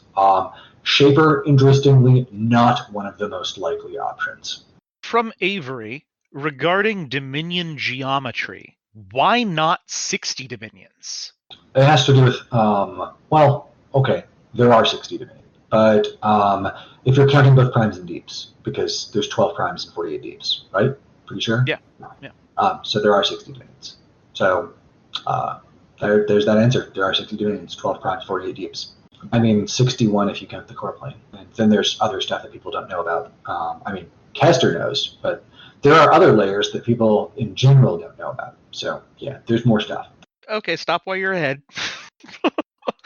From Arsim, is Karis's sheath, I assume that they're referring to the one for Sekes, actually sapphire level in Arcane Ascension 2? No, because it's not based on an attunement-based system. So the aura there is misleading. It is not blue because it is a sapphire level. From Jim and Tonic, how do you have a favorite magic item from the series so far? Again, I'm going to have to say Dawnbringer in any category that Dawn could potentially belong to, because otherwise Dawn will be in. From Arsim, how do you make portals? Generally very high-end travel sorcery and a form of enchanting. Decent. I am not against hydration at all. I just choose to take my hydration in other forms. I don't know how you still have a voice. I've chugged like 3 bottles of water at this point, and my voice is already scratchy. Training. And DMing. Lots. Yeah, fair. Where are we at here? From Arsim, does Rin actually have any talent in Dominion sorcery, or did she just claim the title of Prime Lord and no one questioned it? Rin does actually have talent in Dominion sorcery. From Kotai, what is the size of the world compared to Earth? I'm not comfortable giving a canon answer to that at this time. This one didn't get marked, but I notice it, and it actually makes sense because I'm curious. From Thane, can we get an up-to-date map of Mithralis? I'll try to do that soonish. Yeah, I'd like to. Maybe I'll just make it myself. Maybe I'll get a professional to make it. But yes, that should be a thing. And I'll put that back on my to-do list. Yeah, since it didn't show up in War of Broken Mirrors, I had always assumed that we probably would, but it's probably going to be whenever the storyline jumps back to Mithralis. Yeah, that's probably the best time for reveal, although if I do end up getting a publisher for a tabletop RPG and want to make that more professional, maybe I'll put a map of Mithralis in there. Okay, from Zig, and this is from stuff that I've been talking about, is the canon name of the continent of Artenia, or is it still Vashan? Okay, so Vashan is the name of the landmass that Artenia and Vashanamir and Endel and some other nations are on.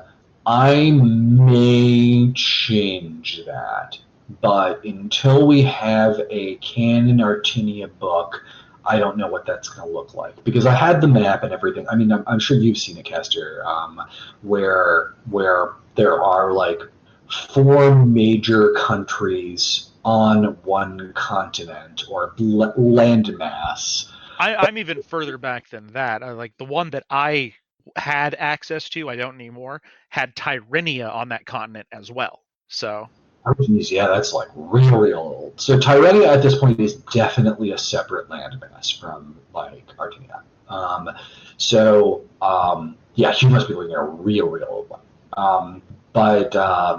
Yeah, long story short, that may change because Artenia is now narratively important enough that maybe I'll put it on its own landmass, or maybe it will be a different continent but the same landmass as some of the other countries. I don't know. So I'm going to give you an ambiguous answer for now.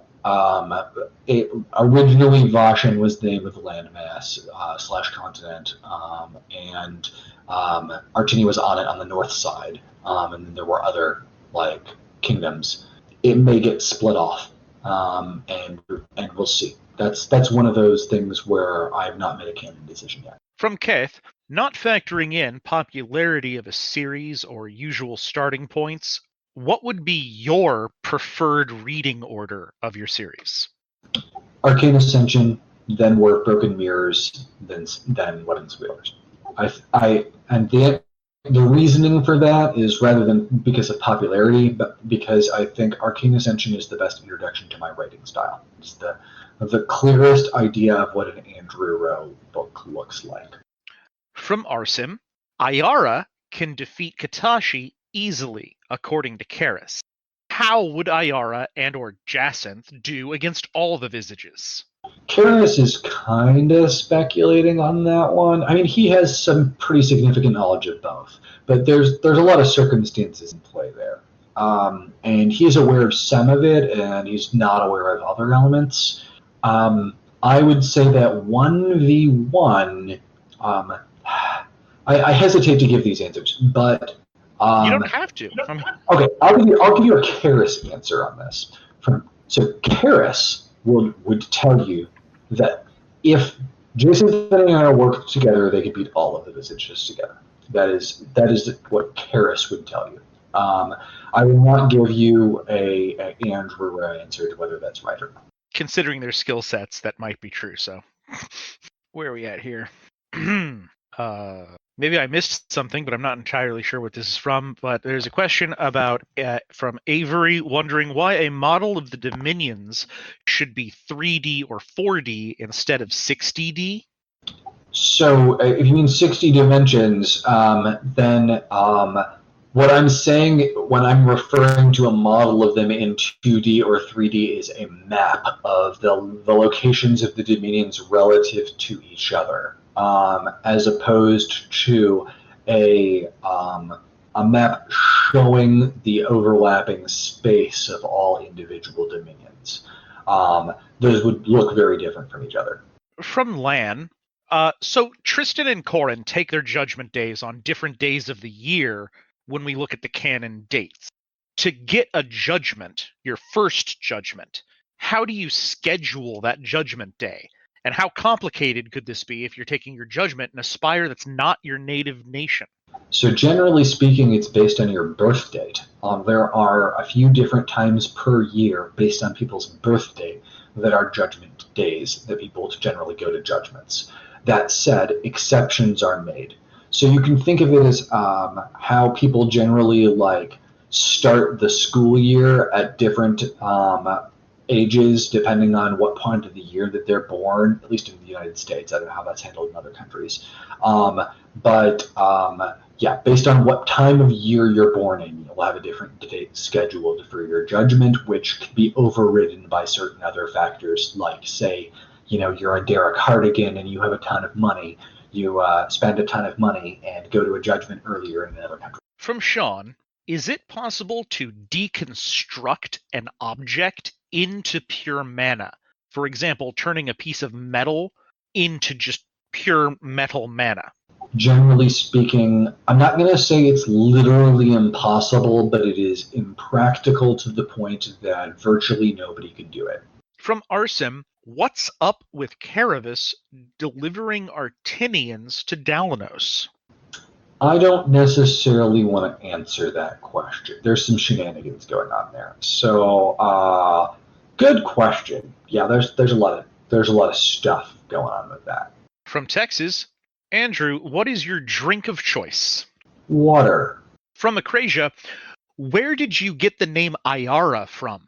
It has a very different sound style to other names in the area. Hilariously, Ayara 20 years ago was Alara, a much more conventional name. But then I was role-playing with somebody in another LARP, and they were named Alara, and so I changed it. There you go. I don't remember why I chose Ayara as opposed to when I changed it, but yeah, I ran into another PC named Alara, and I was like, I'm going to change that. From Terrible, what happens if you overuse the Dominion of Secrets? Read and find out. That's a really good question, though. From Texas, also, what is Andrew's favorite fan art? I'm going to go with romance novel cover Karis because it's absolutely hilarious. From Avery, what is the tertiary mana type of the Purifier attunement? You're making me look things up in documents. One sec. I will look this up. Currently it is listed as mental, and I'm going to say that this is all non-canon until it actually ends up appearing in books. But yes, mental is currently the third one, Purifier. And I'm going to go hydrate. I'll be back in a minute. Decent.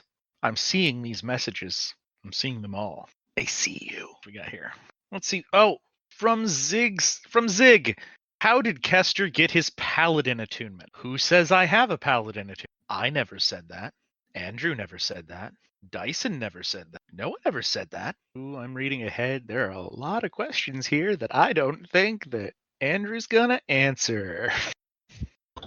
All right, I'm back, and I also want to just take a moment to briefly thank Kester for doing this whole QA thing with me, and I also want to thank Zig for organizing like a bajillion different things and running the Discord and all that. And thank you to all of my other whispers and admins and such as well. So thank you all for all of your help with this stuff, guys. All right, next up, from Jim and Tonic, what percentage of the population decide to take a judgment? I don't have that number off the top of my head. It's pretty high, but I don't have a canon number for you. It's probably something like 20, but I don't. That is probably not an accurate number. So that's a thing for if you need something for like your RP stuff or whatever, but probably not accurate. From Terrible, if I wanted to duplicate the powers of a bondsmith from Roshar, what dominions would I need? You'd want spirit and constellations primarily. Those would be the most relevant for a bondsmith.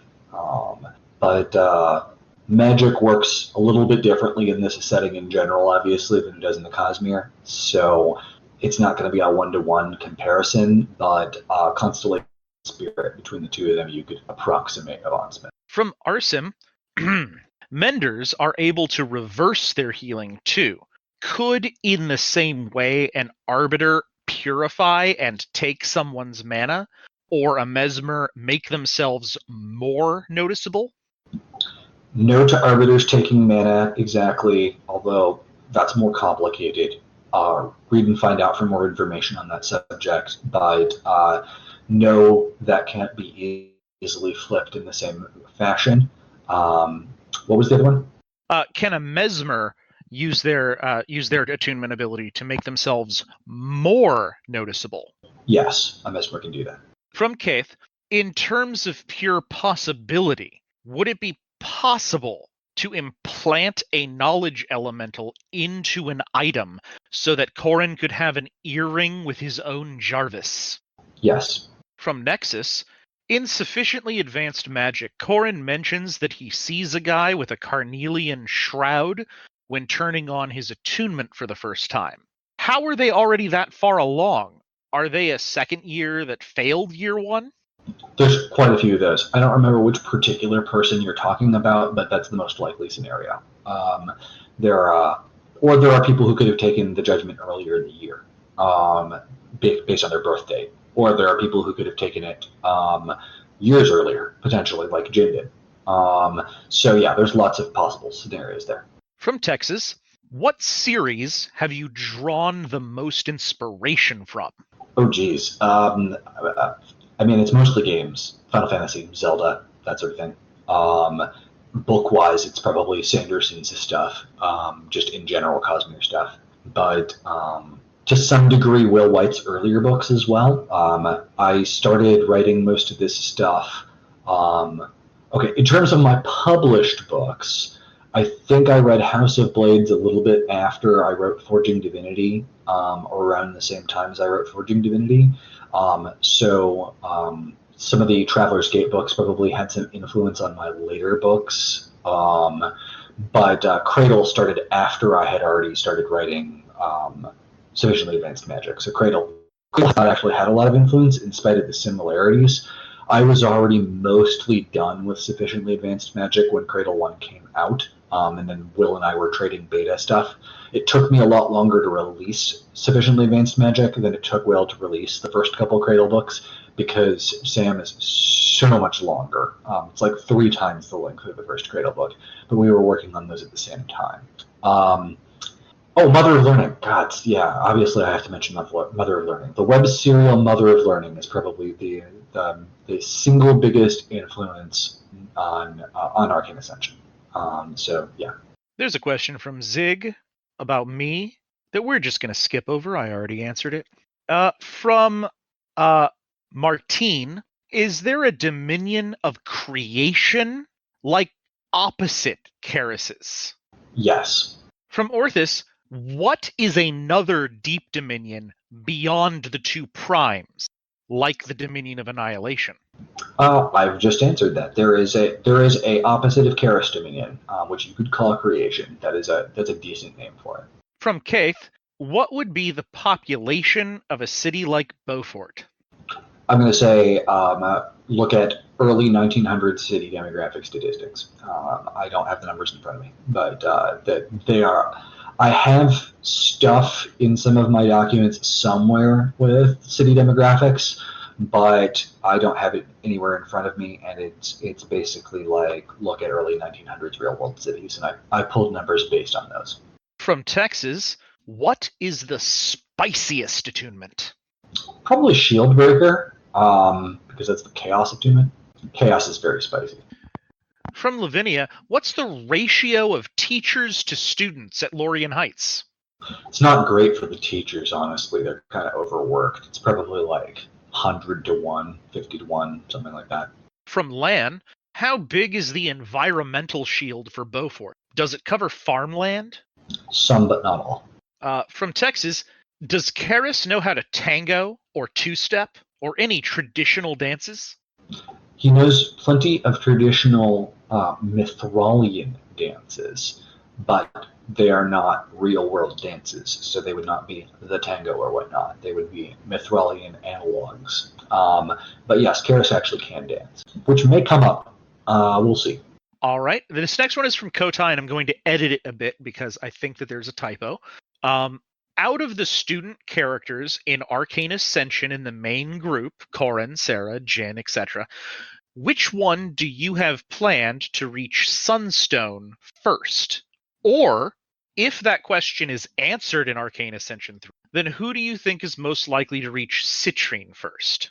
I mean, I know the answer to that, so speculating is weird. I'm going to say read A3,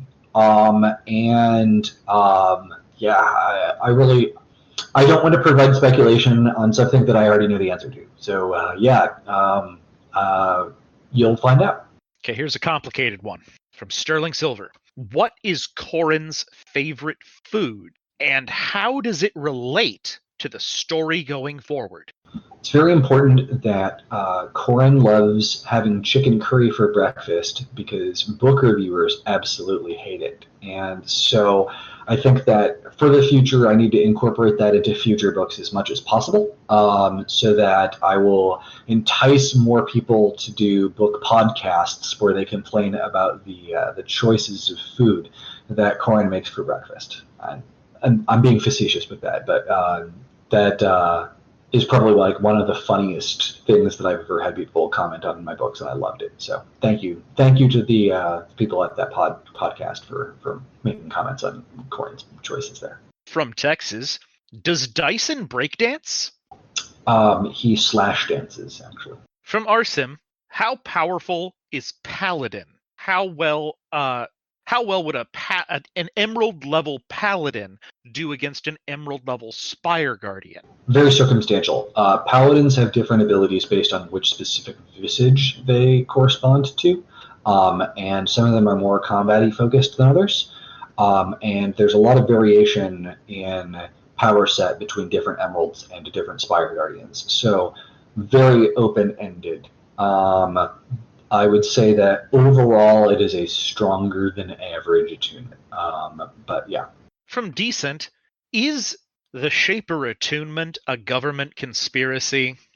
Yes, everything is. Sure, yes. Why not? From Orthus, if reading bones, tea leaves, or other forms of future divinations were in universe, what attunement or dominion would they belong to? There are forms of divination in universe, like physical forms of divination. The specific dominion depends on the specific methodology. So this is hard to answer without giving more magic system information that hasn't been revealed yet, but I would say that they are generally knowledge spectrum dominions. And then like there are different ones that correspond to different forms of divination. From ya boy C, was the environmental shield repaired after Arcane Ascension 1? Yes. From Sakome, can you fail a judgment and live? That is addressed in the books. So, yes, you'll find out if you read books. From Fenrir, it was mentioned by Professor Meltlake in Arcane Ascension 2 that one team of first-year students managed to beat her simulacrum. Will we ever learn how they managed it? Probably. I know the answer to that, and I'm considering just revealing it here, but I feel like maybe I shouldn't. I've seen people speculate correctly on it in the past, but it may be better to wait and just show you guys in like A4. It's not addressed in A3, but I'm going to hold off on answering it for the time being. But it's not like a giant surprise, but I'll wait for now. From Texas, I think this has been answered several times before in different formats, but what % survive a judgment?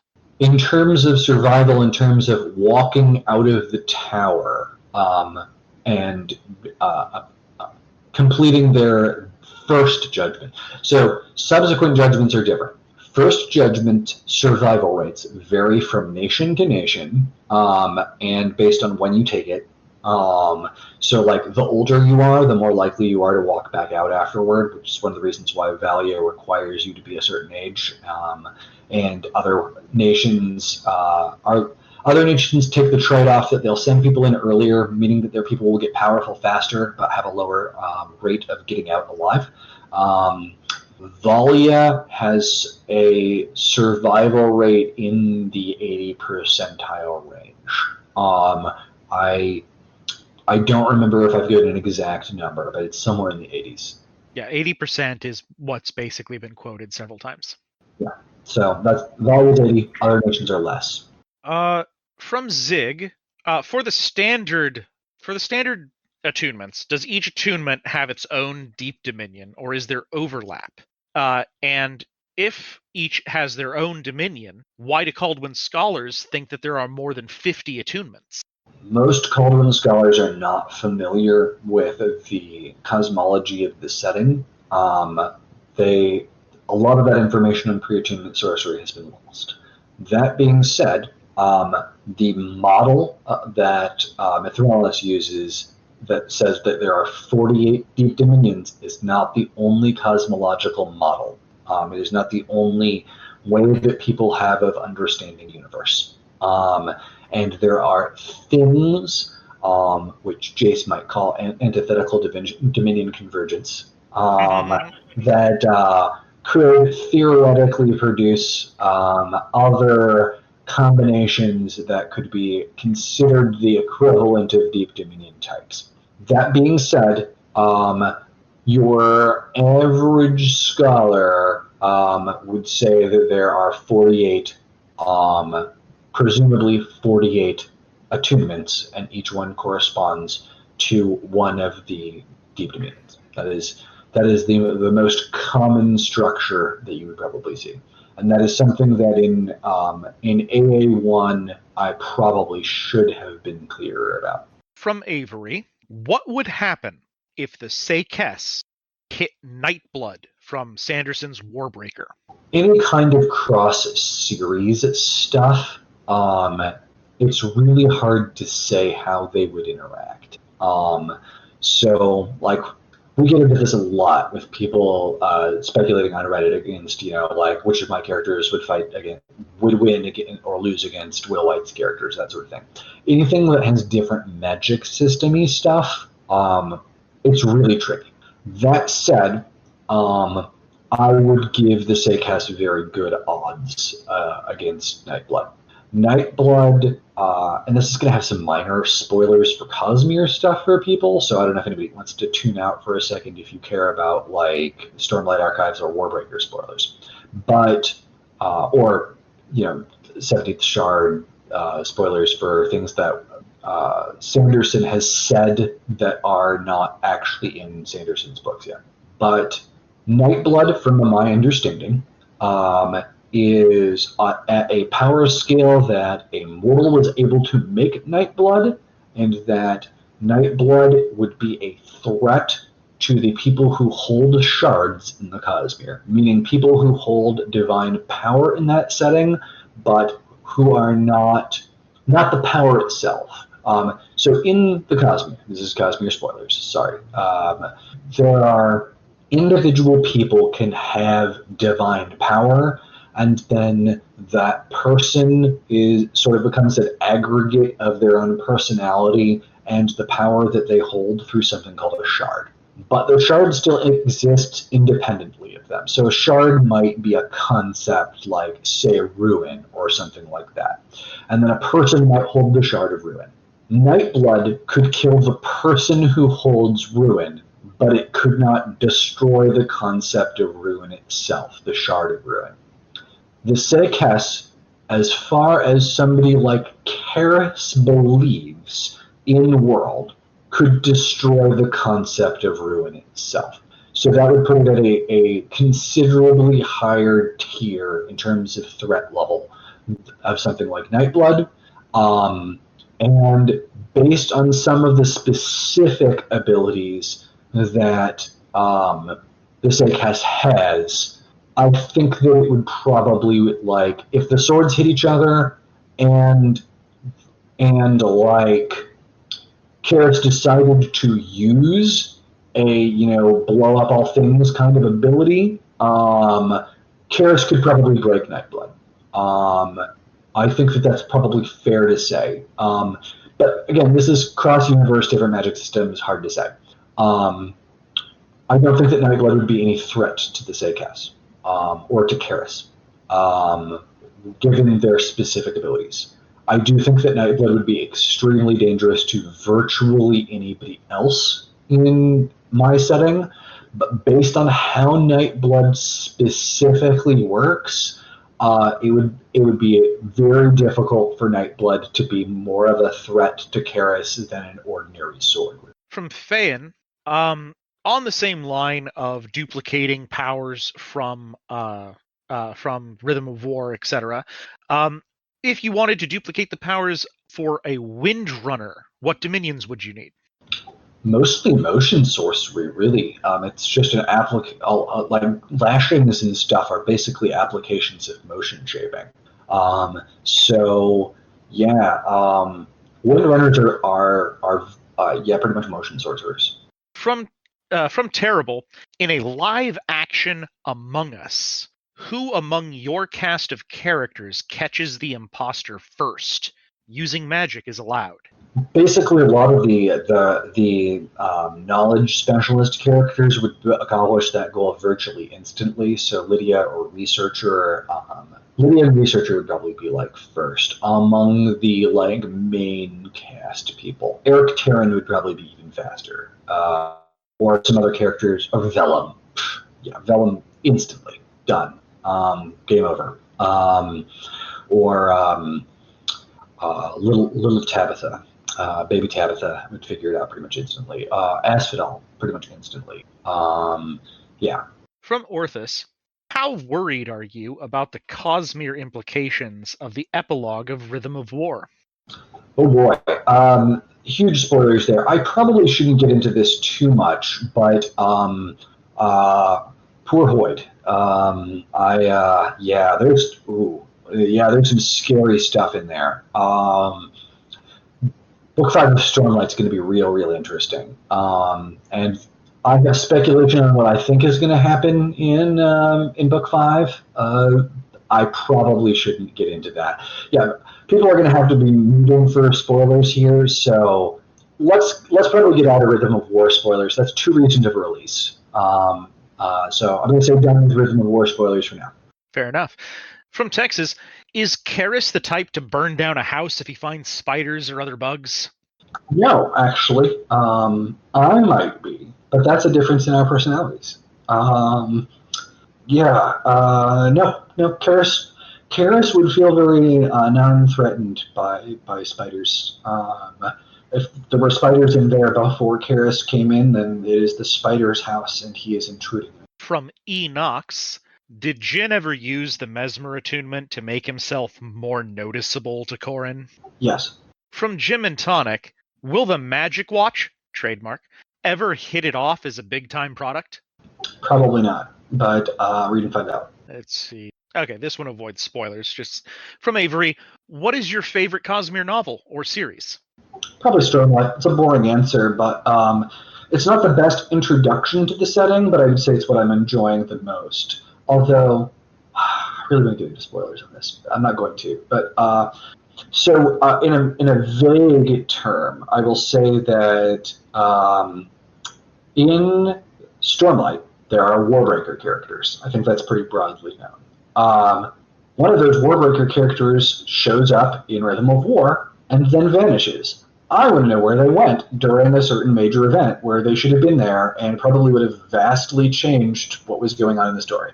So that's something that I could discuss with other readers who have read Rhythm of War at some point in the future. But where did you go, Warbreaker character, and why are you not there for an event you definitely should have been there for?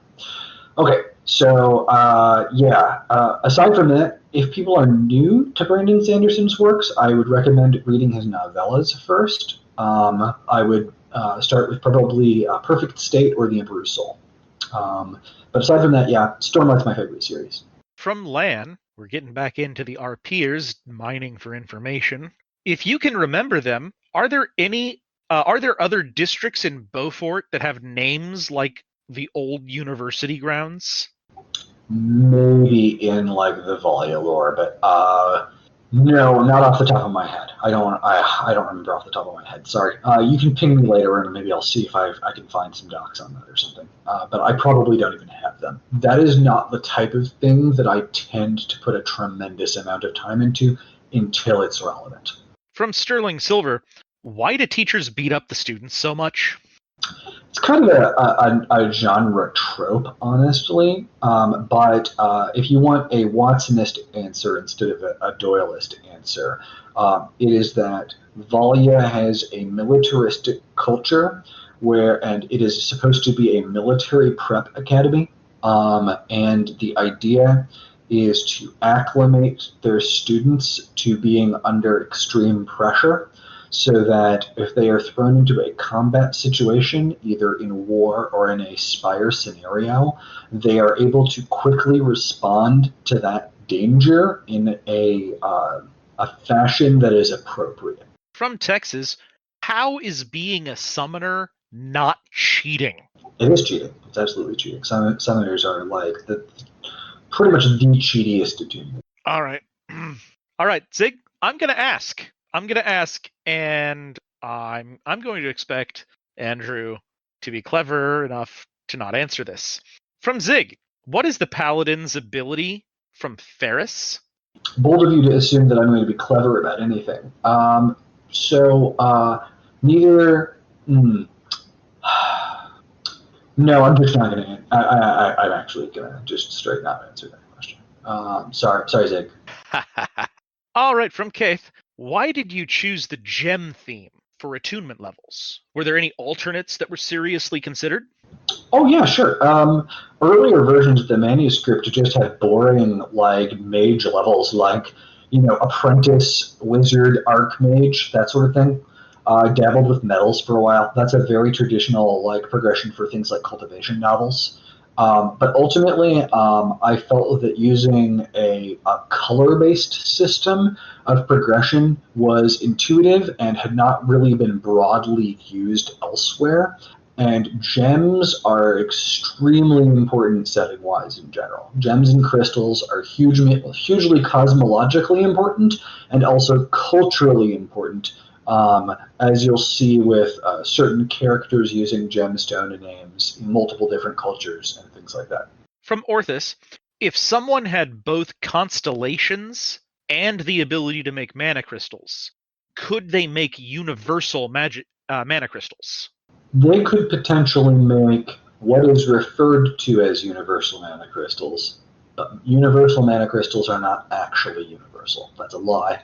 That will be explored more in A3. From Texas, if paladins are not all attuned to combat, can a paladin use their attunement in non-combat situations? Depends on the specific Well, I mean, actually, anybody can use an attunement in non-combat situations. So yes, they can. There are some specific paladin powers that are more combat and more non-combat. And I can feel my voice fading again, so I'm going to hydrate, and I'll be back in a minute. Zig, you're really digging. You're really digging for that information, aren't you? I'm not even a main character. Like, I'm a side character. Why is it so important to you? I'm not sure if this has been asked, but where do we ask questions if we have them? In the voice text channel, and then use the reaction to tag it with a red question mark so that it's easier for me to see. Thank you. No problem. Are there any easy ones on here that I can answer? They're down here. Got a question from Race Nizar. Are there drawbacks to having more than 2 attunements? There are drawbacks to having more than 1 attunement. Depending on the location of the attunement and what mana types it provides, your attunements may start to conflict with one another and slow down each other's growth. If the attunement appears, if both attunements appear on the same location, the same mark location, like two hand marks on the right arm, or two mind marks, or 2 heart marks, and they have antithetical, or not antithetical, but have opposing, specifically, mana types like fire and water or earth and air, they can conflict with each other and slow each other's growth down. Yep, that's accurate, and I am back, and also that'll be discussed in A3. All right, where did we leave off here? From Arsim, do summoners have a chance of getting spirit mana? Depends on what you mean by have a chance to. If they made a bond with a creature that has access to spirit mana, they can theoretically get spirit. From Enox, if you were an emerald level enchanter, what would you make? If I was in the real world as an emerald level enchanter, I would be working towards solving problems like disease and hunger. But that's tricky because if I'm in the real world and had emerald level enchanter abilities and only had access to the baseline enchanter mana types, it would not be well suited to that. So, yeah, that's tricky. I would honestly say that given if I had any level of access to general mana crystals or other mana types or things like that, and I was a high-level enchanter either here or on Keldwyn, I would not be pursuing military stuff. I would be building things that make other types of enchanting easier. I would be building things for generating food and clean water, and for generating things like resistance or immunity to disease, and things that would be treating medical conditions. From Nexus, why can't Roland let people know what his attunement is? Is he a spider? Everyone's a spider. You're a spider. Okay. I haven't been skipping questions, so I have to ask this, and it's annoying. From Space Eel, which character would you ship with any character from Twilight? I haven't actually read Twilight. So my only familiarity with Twilight is having seen the first film many years ago, and culture telling me about Twilight. If I absolutely had to ship someone, I would ship one of my ordinary school students with an ordinary school student from Twilight, because of the same age, because 100-plus-year-old vampires having relationships with teenagers is absolutely super creepy. So that's my opinion on the subject. And swiftly moving on, from Texas, do some people leave a judgment without an attunement, as in quitting early? That is extremely rare, but there are cases where things like that can occur, especially in subsequent judgments. In second or third judgments or that sort of thing, failing out and leaving early is much more possible than it is in a first attunement, or first judgment, rather. From Arsim, can drinking attunement primer cause a similar transformation in contracts for soul blades? The circumstances of what happened to Sarah would not happen to a normal summoner even. There were special circumstances that enabled for that to occur. What happened to Sarah maybe could happen to a soul blade as well. if those same conditions were met. From Texas, do you prefer dogs or cats? That's the type of question that's gonna like start a war, so I'm just gonna pass. And which of the people from the LARP has the most menacing laugh? You know, having played Among Us with Akari recently, surprisingly, Akari is pretty good. Although AR, either of our ARs, but probably AR Prime, our first AR, absolutely just terrifying in general. Really? I didn't really notice anything off about Ira's laugh ever. Oh, it's not AR's laugh, just AR's persona in general, but not in a, more just like demeanor. Could easily just kill you in your sleep at any point in time, kind of thing. Oh, well, that's fair. That's fair. But the question is specifically who has the most menacing laugh. I mean, Akari's pretty good. I'm not going to say that anybody else's laugh was necessarily more memorable. Yeah, I'm going to go with Akari for now. There's probably a better answer, but that's off the top of my head. I'll agree. Like Akari's cackle can really hit you, right? I would also say if he's in the mood and is pushed for it, Jack can do. He's just an incredible performer in general. But so the problem is I'm acclimated to Jack being creepy. So that's fair. Jack's laugh being creepy is just like, oh, that's Jack being creepy. So with Akari, it was more of a surprise. So from Nexus, I'm being told to skip that one possibly. Okay. Let's see. Drawbacks to having more than 2 attunements. I hit that one. From your boy C, how long ago did you finish writing Arcane Ascension 3, and when did you start? Good questions. If you're talking about first draft, let me look that up. So my the oldest document I have for AA3 was started in October of 2018, and then my first draft looks like it was finished in September of this year. So it took just under 2 years to get the first draft done, it looks like. From Fenrir, will we see some more of other students that attend Lorien Heights outside of the main gang? In Arcane Ascension 1, we saw bits of it in the beginning, and in Arcane Ascension 2, we saw more of it during the final exam. Rupert Kent, Roland, Kira Dyson. So will we see any of these characters again in the future? Yeah, probably AA4. From Arsim, as a follow-up to the Primer question, how would Primer affect people without any contracts to enhance? Unless a proper spell is used to utilize that mana, it would affect them very badly.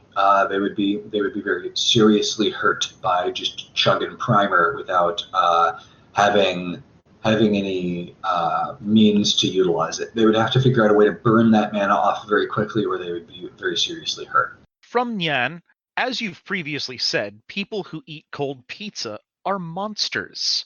Which characters are the worst monsters? I would say that the Tales of Orochi would be the cold pizza types. From Texas, who is Vellum's greatest foe, other than ignorance or stupidity? Herself. From Decent, what are your thoughts on the festive emotes that we have? I've not been paying a huge amount of attention to the currently available emotes, so I'm going to pass on that until I have more emote exposure. From Nexus, did Jin use his Mesmer attunement to make Corrin more likely to be his friend? No. From Liam, I know you're familiar and talk with some other lit RPG authors like Will White. Do you know Brandon Sanderson with that familiarity? No, I've exchanged messages with Brandon like a couple times in a professional capacity, and met him at like a Comic Con once and chatted about stuff for like an hour-ish, if that. I don't know Brandon Sanderson particularly well. From Peachy, what music have you been listening to lately? I listen to a lot of game soundtracks, so like Trails of Cold Steel, East, Final Fantasy, Zelda stuff, Castlevania, classic JRPG-ish musics, and then anime opening soundtracks, just like lots and lots of anime openings. Also, Hypnodancer. I've been listening to Hypnodancer far too many times. From Texas, which professor can throw a student the furthest? I mean, it depends on if we mean purely physically or using magic. Assuming that we're talking about including magic because it's a enemy, Melt Lake. All right, from Orthus, how can a shaper use life and mental mana for a simulacrum when neither is one of their primary dominions?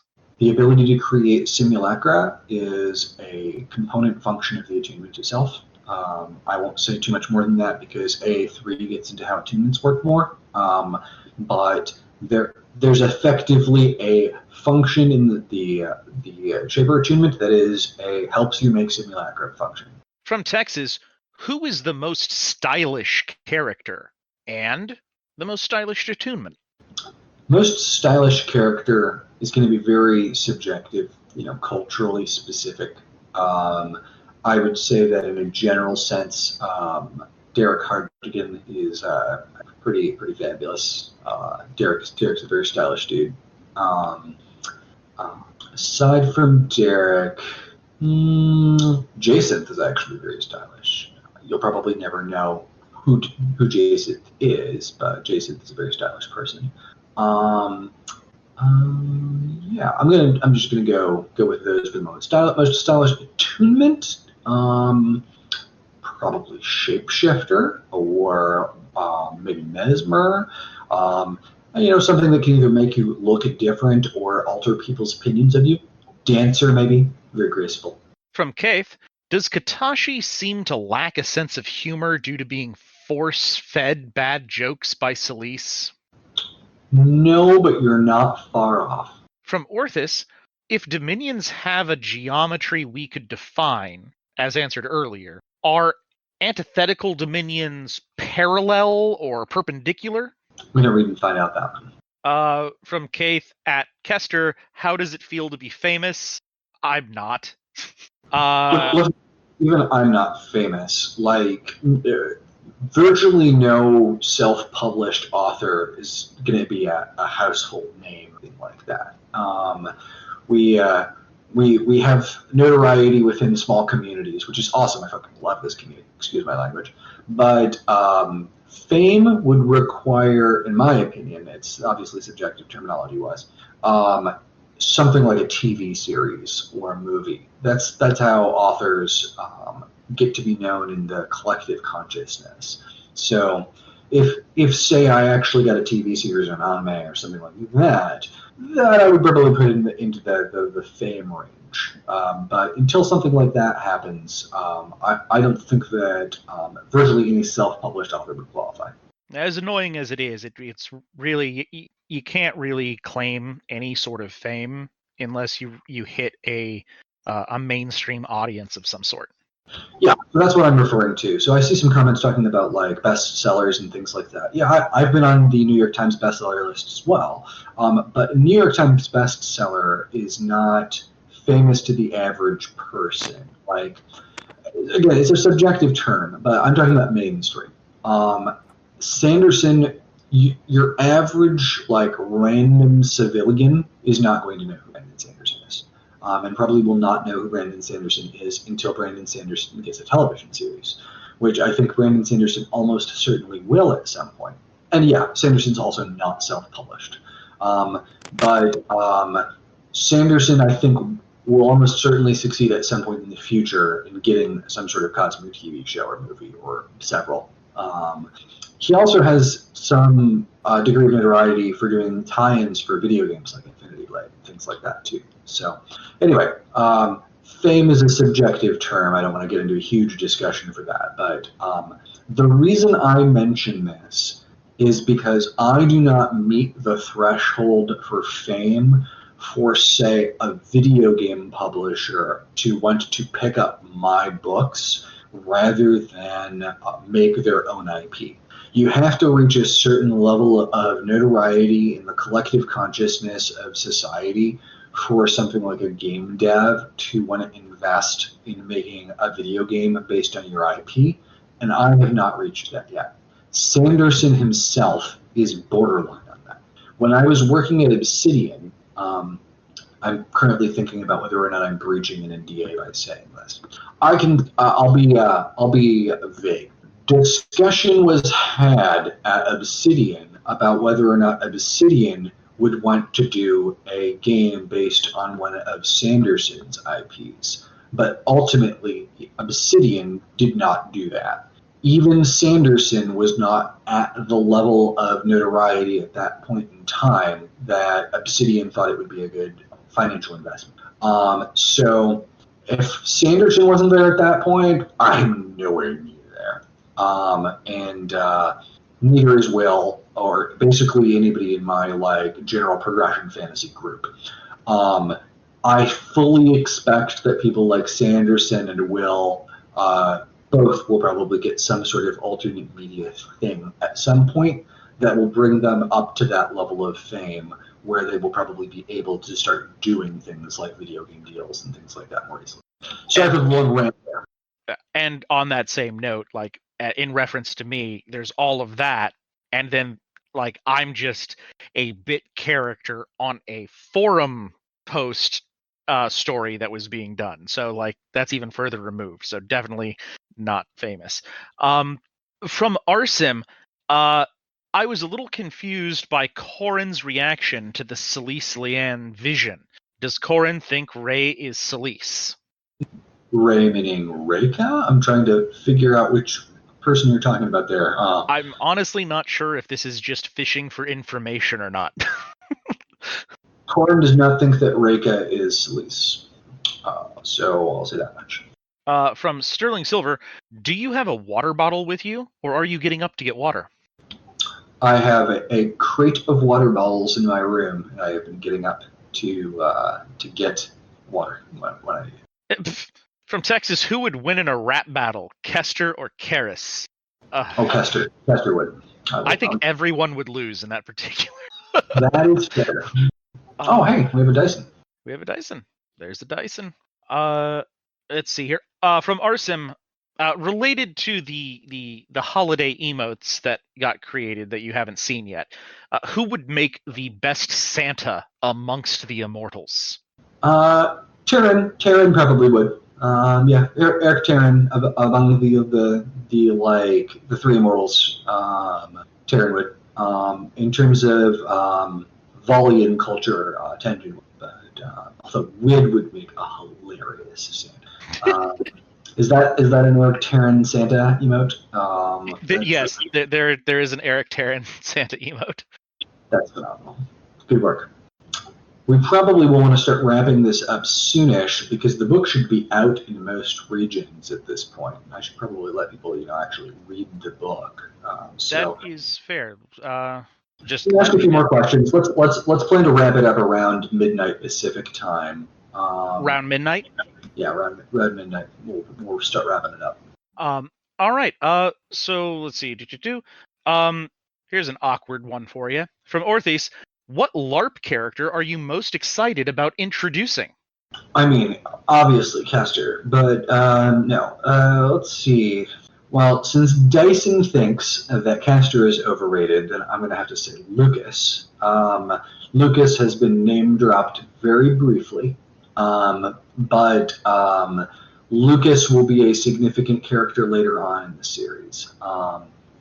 That said, real answer, as much as I love Lucas, I mentioned earlier that Rin Jaden has a partner that has been alluded to and has not been named.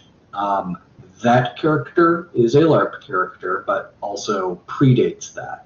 And that is a extremely important character in the continuity that I'm very much looking forward to introducing. From Keith, if you were to isekai into Arcane Ascension, how long until you were considered a prophet? I would actually probably lay low. If I isekai'd into the setting, I would probably not broadcast my knowledge because that would be incredibly dangerous for me, even with the isekai advantages that I've built in for myself. Hopefully I would never be known as a prophet because being known as a prophet would be a fail state. From Space Eel, what attunement has given you the most trouble in writing its implications on the world? Anything including enchanting, so enchanter or architect or things like that have tremendous ramifications on society, culture, technology, transportation, all that stuff. So all the ones that make magic items, they are the backbone of the economy for the setting and thus influence everything else. From Orthus, is there an attunement you're excited about having on screen in Arcane Ascension 3? Not from a power level perspective, but from a nerdery one. More Arbiter stuff. I think people are going to be really interested in knowing how Arbiter stuff works. You're going to get a little bit more. From Avery, who is your favorite Mother of Learning character and why?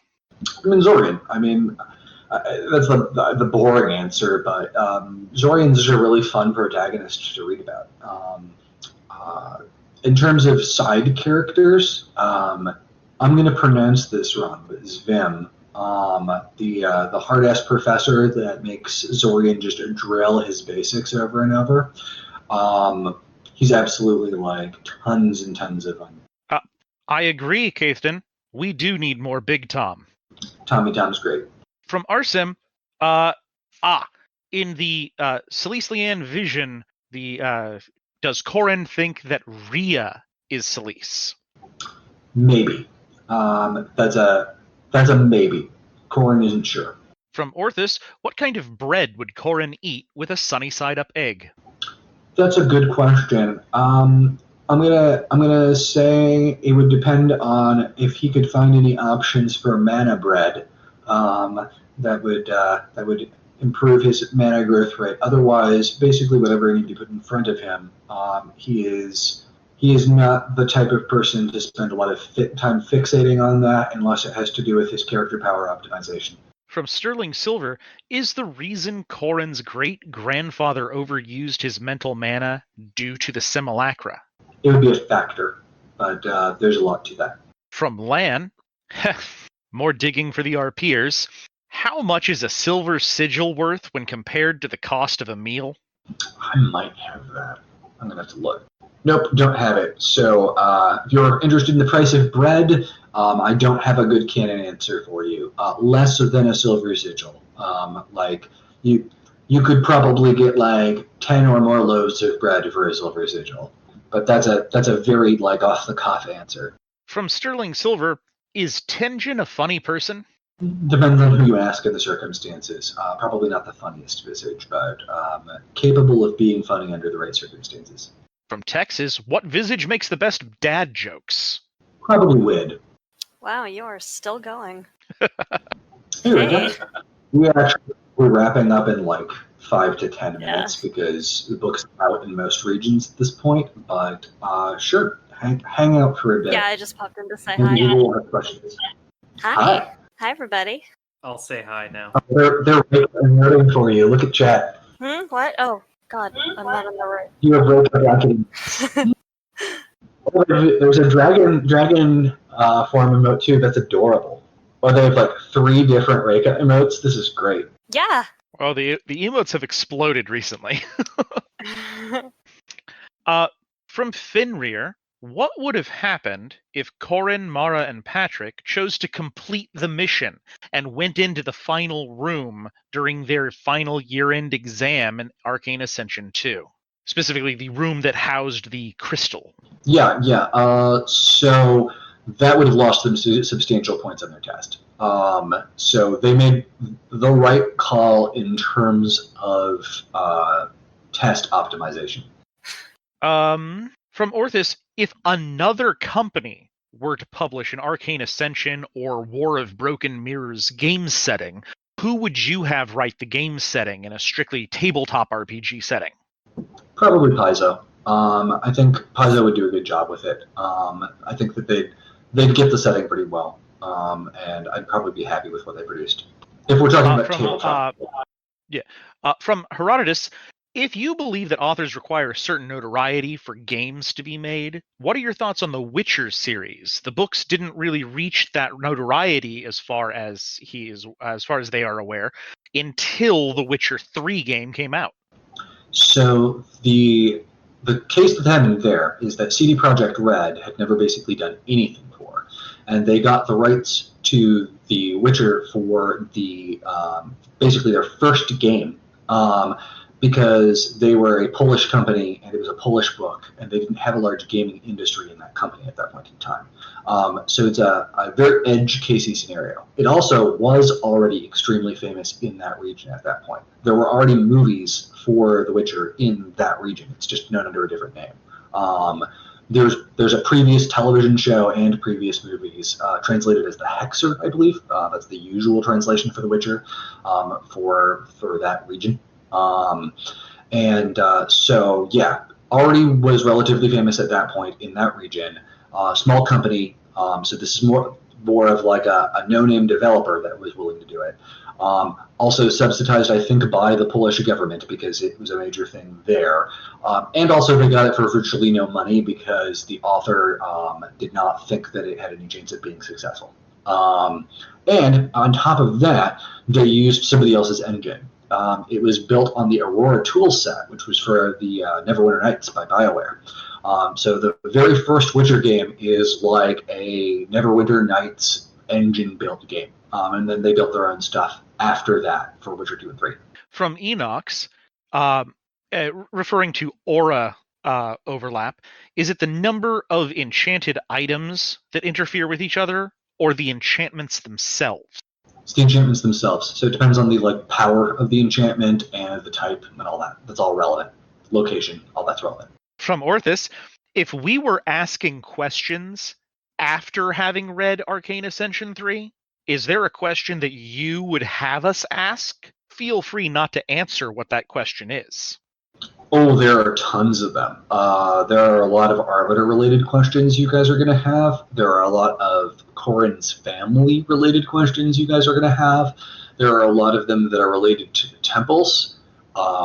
There are going to be some Dawn and Ray questions, so that'll be fun.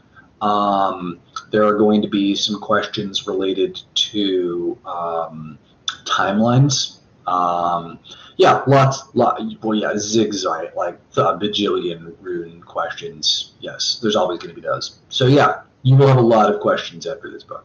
From Caithden, what would you do if you isekai'd into the universe and your isekai protocols didn't work? I would die very quickly. From Arsim, does Primer always give around 900 mana?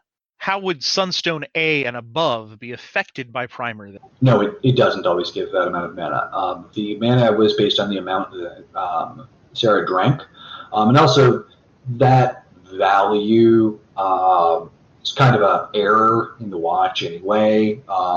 It was not designed to be reading that kind of thing. So I don't assume that is the exact mana output for the amount of Primer that Sarah was drinking exactly, so much as how much was being detected in the attunement at that point in time. From your boy C, how would we activate the isekai perks? just in case. You would not. Good luck. Oh, I've hit the blanket cult wall. Oh, almost caught up then, I guess. From Avery, what does Ray think of the blanket cult? I answered that in chat, but Reika loves blankets, and so do I. So I think it's fantastic. From Texas, stylistically, is Reika more of a European or Asian style dragon? I'm actually going to say more of a European-style dragon. The Asian-style dragons are referred to as serpents as opposed to dragons. So that's the distinction there. There may be some nuance to that, but Reika is closer to a European-style dragon. Yeah, I answered that in chat too, and that's what I said, so I'm glad that we were aligned on that. Oh, chat just jumped on me. Gotta go back through the blanket wall. There we go. From Peachy, what's your go-to snack while you're writing? I don't snack a lot while I'm writing, so that's a hard question to answer. I am a huge fan of anything related to s'mores, though. So, while Will White has his Oreo fixation, I would say that s'mores are generally my go-to dessertish thing. Oh snap! I have Oreos. I just thank you. All right. I'm not sure what the question is, because I think there's a typo, but I'm going to take my best guess at it. From Arsim, is Ifrit the guardian of the temple or the sword? How long would the actual Ifrit be? And is the fire temple destroyed? There's some serious spoilers involved with like a lot of that. So I'm not going to say anything about the current state of the fire temple. That's just like too spoilery. Ifrit is a temple guardian as opposed to a sword guardian, but there is a strong relationship there. From Orthus, could Sarah have invoked Seriu upon drinking the primer? Maybe. Great question. Sarah did not have the knowledge necessary, obviously. I'm going to go with probably, but not effectively. All right, and from Kotai, if someone got isekai'd into your world, what powers would they get? Depends on which continent they show up on. From Fenrir, will we ever meet the original versions of Researcher and Venive? Maybe. Maybe. Probably. Maybe at least one. From Lan, are there any Kirins in the setting? Well, there's at least one. That makes me sad. But moving on. Yeah, the LARP people know what I'm talking about there. I'm going to hydrate and I'll be back. Actually, before I do that, so I'm going to say it's after midnight. Book is out. People are welcome to stay. I'll chat a little longer. But if you want to go read the book, by all means, go read the book. If you read the book, please, if you like the book, spread the word. Leave reviews, honest reviews. Don't shill. Just leave an honest review if you finish the book, please. Reviews are the lifeblood of indie authors like myself. So do that for other indie authors too, please, if you read their books. And yeah, please spread the word to people. Also, it's after midnight. Sufficiently Advanced Magic and On the Shoulders of Titans are free on Kindle right now. So you can tell people about that too if you've got any friends that want to check out the series. And now, thank you all for coming. I hope that you're having a good time with the chat. I'll resume chatting in a minute, but for the moment, I'm going to go hydrate, and I'll be back in a minute. And I will say, because the book did get released, and my partner needs to sleep, I'm going to say I'm going to go ahead and go through the last, looks like 6 questions that are here before we're all caught up, and then I will have to get off. I don't know how much longer Dyson, Ray, and Andrew will be sticking around, but I will have to leave. I don't know. I'll stick around a bit. I haven't thought about it. Sorry. I'm like editing videos. I'm just kind of listening. That's fine. I'm just looking at the stuff that just came up here. Spront. No, this isn't even Karis's full power. That's a good one while Andrew is away.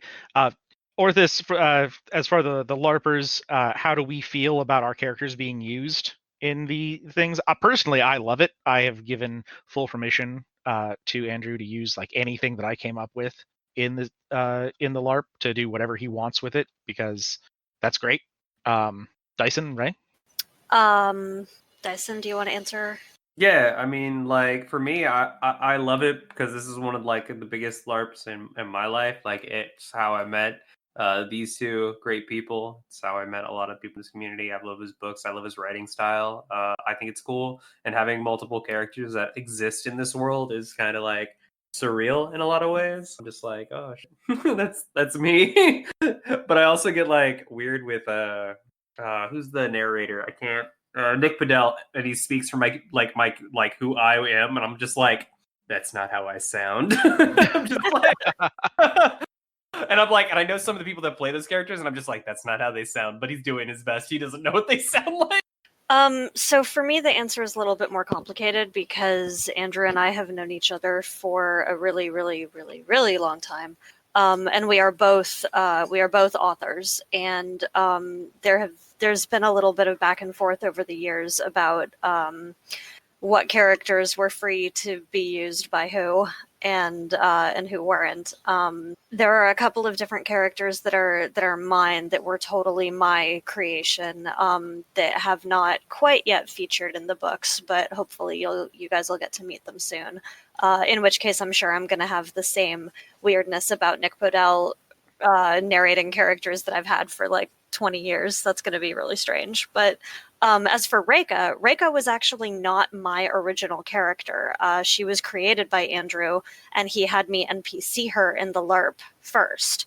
So I went into it kind of being like, okay, I'm just NPCing, like this is a character that he created. And then he later told me that, like, I don't know, like he felt that I played the character really iconically and that like he considered her to be mine. So like I don't know, it's kind of in a weird like middle space for me, is that like I don't feel a whole lot of ownership over Reika, but also at the same time I kind of do now. Like, I'm not sure after the first time you played Reika, you were just like, this is my PC now.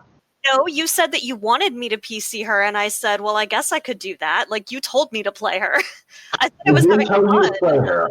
I did cast you for the character, but I think the order of operations on that chat may have gone a little bit differently. Either way, okay. Either way, though, I think we're on the same page about Reika being a middle ground, where yes, I wrote the character originally, and then you played the character very effectively, and we agreed that you would take some ownership of the character. Yeah, that's true. One thing I will say is that I did not actually do the same voice that Nick Padell does for her, but when I heard the audiobook narration, I thought it was the cutest thing, so now I do actually imitate it in LARP. I actually like your original Reika voice more than your Nick Podell Reika voice. Contention. I know, but I mean, Nick does a phenomenal job of voicing all these characters in unique and dynamic ways and trying to make them distinct from one another. But like you, I have my headcanon already for how these characters are supposed to sound. So the same is true for Karis, especially since I mentioned this earlier in the chat that Nick's depiction of Karis has changed over time, and that just weirds me out. So it's interesting having different people doing voices for these characters and then the drift and things like that. It's tricky. So, because it's late, I'm going to try to get through these last 6 questions to get caught up before I have to start wrapping it up. From Space Eel, does Corin have a calendar in Arcane Ascension 3, and will we get a look at it? No, and then also no. Fair enough. From Spront, are there any interesting creatures you could reveal that aren't plot important? I definitely want to eventually show you guys that there are Tengu and Kitsune in the setting. I love Tengu and Kitsune, and they exist, but you will probably not see time in the near future. From Arsim, where is the Chinese golden dragon amongst the god beasts? Are we talking about Yellow Dragon in the center here, or a different golden dragon? I think that is exactly what they're referring to. I mean, spoilers. There is an equivalent of the Yellow Dragon of the center in setting, but yes. I'm not going to say too much about that. It's probably pretty obvious for people who want to put that together with like the map. But yeah. Also from Avery, if you can you reveal what the Purifier mark looks like? I don't remember if I actually have art for that one. Let me look. I don't have art for every attunement, and I don't know if I have Purifier. I don't think you do, because no one played one. Yeah. I've done some ones that people haven't played, but I don't think I've done Purify. I'm not seeing it, so I don't think I have it yet. From Texas, do you draw your inspiration for monsters more from D&D or mythology? Both. I would say that D&D wise, Karis runs into more D&D monsters, and then most other monsters that like are in Corin's side tend to be more mythological. But I draw from both. If you're willing to add, of course. What? Go ahead. Oh, I was just going to say, of course, all D&D original monsters must be contractually distinct from D&D monsters. Fair enough. If you are willing to comment about the what powers someone would get who gets isekai'd, let's go with they end up on Mithralis. Probably none by default. So Mithralis is definitely not where you want to get isekai'd to. I'm just going to say that much. Where do I want to be isekai to? I mean, I understand Arcane, where Yeah, I understand where it's coming from because most of the other places have systems that you can insert yourself into that will give you power. Mithralis is very much like beat your head against the wall and find the power. Yeah, basically for Mithralis, if you haven't been born with powers, you probably are not getting them very easily. Whereas there are other places that are sort of designed that you can just be a rando and show up there and get whatever the local magic system is. From Orthus, given that anything is a challenge, that is a challenge to Karis is beyond ridiculous to the students, and vice versa, how do you balance challenges to Chorus and Karis respectively? It's very simple. I find a convenient reason for Karis to not be there, and then there can be a challenge. I mean, that's a very, very Doyleist answer, but really like so there's two ways to address that. One is have Karis not be there. The other is that I can present challenges where it would be a bad idea for Karis to intervene in some way, or there is no character reason for him not to. Like, Karis is not going to step in if they're taking a test for the school, or if there is a character that for whatever reason Karis will not or cannot fight against, or there's a problem that is not easily solved by punching it extremely hard. So there are plenty of things that other characters are better at than Karis is, and those types of problems are problems that are still valid even when Karis is present with the students. Let's see. Real quick before I have to go. From Particulon, as a follow-up to the LARPer question, how much of our characters goes into the book versions? For the ones that have shown up for me at least, they've been pretty spot on. Andrew is really can capture what I'm putting out there real good. Agreed. I'm glad you guys feel that way. Yeah, I mean, like I said, I do think he's very good at capturing voices. Reiko was not originally mine, but since we have had several conversations about the character, he'll also occasionally ask me things about her. Whether or not my other characters get captured so well is related to different questions and answers. Yeah, as far as the characters sound different from the normal voice, yeah. Nick Padell does a real good job, but he doesn't know what we sound like at the games, so. Maybe we need to get him out and LARP at some point or something. That'd be cool. For the LARPing, do we use 5e classes or Pathfinder or Homebrew? Homebrew. It's Andrew's system. All right. From Fenrir, what's a type of Spire challenge that didn't work out or had to be altered greatly to be a better challenge of sorts for the characters? It's an interesting question. There's actually an entire dungeon that I cut from A3, largely because it was too much of a conventional dungeon. And so I had it all mapped out and started working on it, and I replaced the entire dungeon.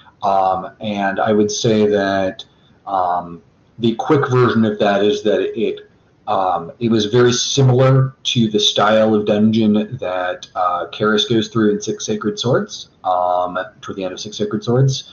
And that was too simple for the protagonists in this book to deal with and too similar to things that I had done before. So I swapped it out entirely with something completely different. All right, and I need to make way for my partner to be able to sleep tonight, so I'm going to have to get off. Dyson or Ray, if you want to pick up for as long as Andrew's willing to stick around the questions. I can probably do a few. Which one did you leave off on? The next one in line is from Race Nizar. Is it possible for an enchanter to also have the summoner attunement? Let me just. The way it's been going, it's the red question marks are all the questions, and if they have a white question mark next to them, it's already been answered. Hey. Castor, thank you so much for doing all this, and please apologize to your partner for me for keeping your partner awake. No problem. Collins, hello. I will. Good night, everybody. Thank you, sir. Okay, so left off on Reyes Nazar. Is it possible for an enchanter to also have the summoner attunement? Yes, it is possible to get both of those attunements at the same time. Okay. Which characters give the best hugs? I know Lydia's vote goes to Aladir. Should we ask Lydia? Because her original player is currently in the room. And looking Yeah, at sure. me like, Yeah. no. By all means, ask Lydia's player who Lydia thinks gives the best hugs. Hey Lydia, who gives the best hugs? Oh, not Solaris. Oh damn! That's so harsh. Okay, so I mean, did you really expect anything other than Shade? Like, Yeah, well, Shades of Ruin. So, okay, Spront, is there ever gonna be a release for the LARP rules that didn't have a? no, I think it's a fair question. I've debated it. I lean toward probably not in their present form because they would be misleading. I would much rather put out a decent tabletop rule set so people can just play it outright, and also for us to have a chance to go through and make sure that things are reasonably close to canon. The LARP stuff has a lot of information in it that is not canon for the books, and I don't want to mislead people too much. For sure. Okay. Can we hear your original Reika voice? I answered that in chat. Looking for red question marks. Would you be willing to give any details on in-world kitsune? That's an interesting question. There are different subcategories of kitsune. They have a tribal society or multiple tribal societies in the unclaimed lands, and so they have their own little subcultures.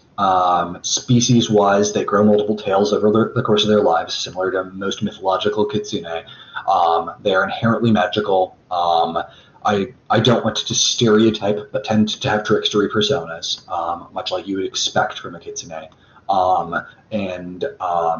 They'll travel, they'll interact with some human cultures nearby, they'll interact with some other demi-human cultures nearby, like Tengu and things like that, Tanuki, who unfortunately I do have in the setting. That's probably all I want to info drop for the moment, but maybe we'll get into more kitsune stuff later. Okay, could you, from Peachy, could you reveal what the Emerald level Diviner attunement looks like? I generally don't give out Emerald attunements, but since it's a special occasion, sure, why not? I'm not going to do all of them though, guys. There you go. Have fun. Also, that's the vectored version of it that I should be thanking Zig for working on, so thank you, Zig. Okay, I see a question that I want to answer is favorite foods of characters, and is food just an elaborate mana construct? Oh, you can answer that if you want to answer it. Well, I want to say that, hold on one second. Okay, sorry. I want to say that Reika doesn't have a favorite food because all food is Reika's favorite food. No. But also, I'm going to go ahead and state definitively that canonically her favorite dessert is bread pudding with bourbon cream sauce and vanilla ice cream because that's my favorite dessert. I will have to incorporate that at some point in the future. Yeah, there you go. You guys heard it here first. I can't answer for anybody else, though. Karis is big on steak. He's a meat eater, so that's probably his favorite food. Corn's a curry eater. Also like cinnamon rolls. Let's see. I'll stick with those for the moment. We'll come up with some other canon foods at some point in the future. Oh, and is food an elaborate mana construct? Arguable. I'm going to say not just. There's more to it. Okay. What is Sarah's favorite way to annoy Corin? Teasing about romance. So for people who are not already aware, Corin is asexual but not aromantic. Corin is not super aware of what that is because those terms don't really exist in the world. But Sarah, being more astute, is aware of this and likes to tease Corin about romancy stuff. So there's a lot of sibling romance teasing going on there. Is there a from Orthus? Sorry, and the last one was from Sterling Silver. Is there a particular deep dominion that has not appeared yet that you are excited about writing the consequences or power set of? Oh, lots of them. Time is going to be a huge one. QA2, Constellations. Those are some of the bigger ones. From Particulon, which of the core characters in the books originate as LARP characters and which were created for the novels? So, in terms of perspective characters, Lydia was created for the book, but began being played by the Lydia we were referring to earlier almost simultaneously, because that player came up with a character concept that was like shockingly similar to Lydia, and I was like, just play Lydia. Here's a Lydia, play Lydia. And so they actually ended up playing Lydia prior to the book coming out, but the character had been written for the book prior to that, so there was some simultaneity there. Jonan is actually the oldest of the characters, like even older than Solaris in terms of being played in LARP. Jonan is a character I PC'd and was tortured by Rega over here. That is such a strong term. It is. So Ray was not playing Rega. I'll just go ahead and say this. So Rega was playing a cast PC in a LARP and tortured my poor Jonan Castrian, and this was 20-something years ago. You and I remember this very differently.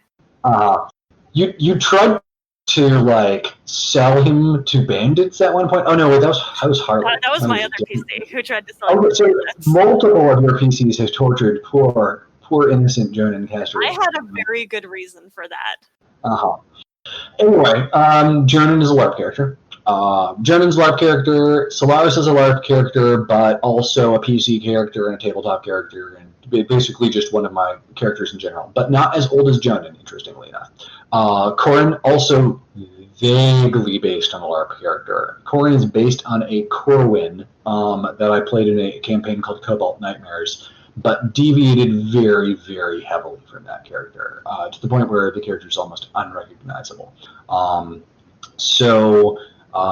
Yeah. And then in terms of other major characters, Rin is based on Elaine, who is a LARP PC, but again, very different from the original character.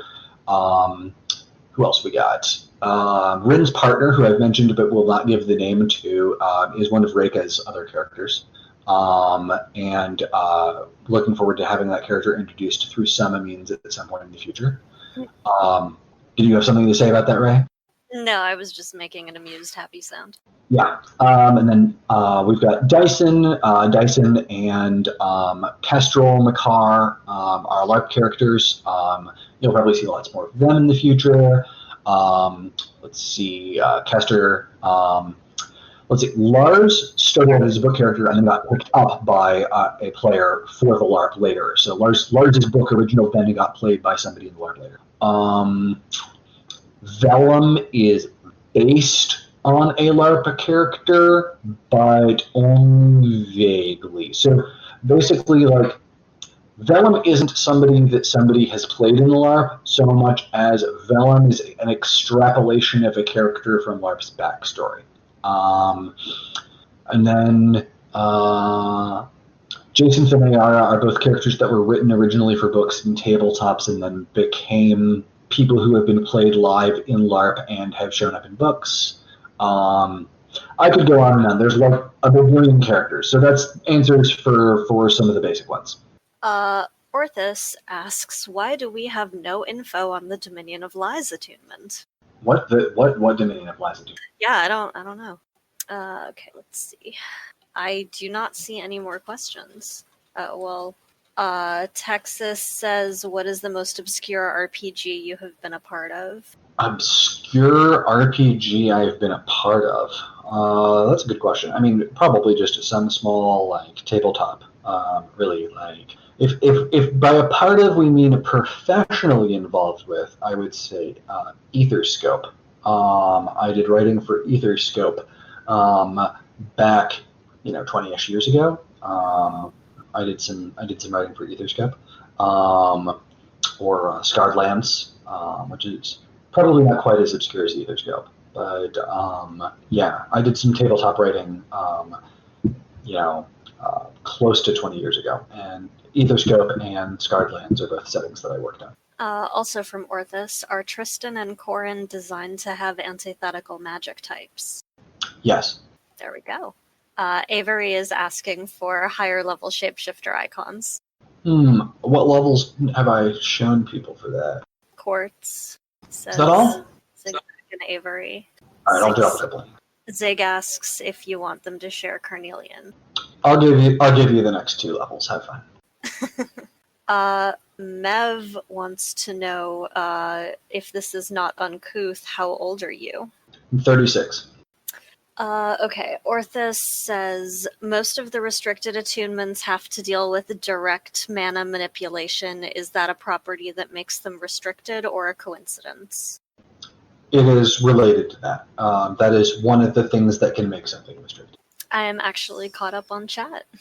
Well, then I guess we can just banter a little bit until there are more questions. We still have a dice in here, too. It looks like we've still got a dice in as well. Yeah, I'm still here. I just mute myself when I'm typing heavily, so I'm not like, clack, clack, clack, clack, clack, clack, clack. So Ray, do you want to talk about your own publishing stuff at all? Oh, is Kester still here but just not talking? I don't know. I just saw Kester typing, and I'm like, what? I thought Kester had gone to sleep. Oh, I don't know. Okay, hold on. Let's see. People have come up with more questions. Zig wants to know, when did the Maker Wars happen? No, you're not clear on that. Sorry. Good question, though. Okay, and then we did miss one. Is it possible to break an attunement without mana scars? Depends on what you mean by breaking attunement. There are ways to get rid of an attunement without mana scars, theoretically. Okay, who is the favorite character to write for other than one of your own? I love writing Castor and Lars. So Lars is sort of already my character, but the banter between Castor and Lars is just tons of fun to write. So I enjoy writing stuff. Okay, from Orthus, sorry guys, I'm terrible at remembering to say names. Given that a paladin attunement is related to a specific visage, how does that differ from a Dominion sorcerer who has constellations as a Dominion? They're very different, but I don't want to get into too much about how constellations works, because there will be some constellations-oriented perspective characters at some point in the future, and I would like to gradually reveal how the Dominion of Constellations works. Can Corin use mana threads to make runes from a distance with transference mana? Good question. Read and find out. How strong would the actual Ifrit be? Real strong. Same general ballpark range as somebody like Mizuji. Okay. How many of Kaldwin's special attunement abilities are actually the aspects of a deep dominion? Not a lot. Most of these supposedly unique, which are not actually unique attunement abilities, are more like specialized functions that utilize multiple different dominions, as opposed to just something like gives you lightning. So deep dominions are involved, but they're mostly multi-attunement or multi-dominion functions. What's the music like in Kaldwin? There's a lot of variety.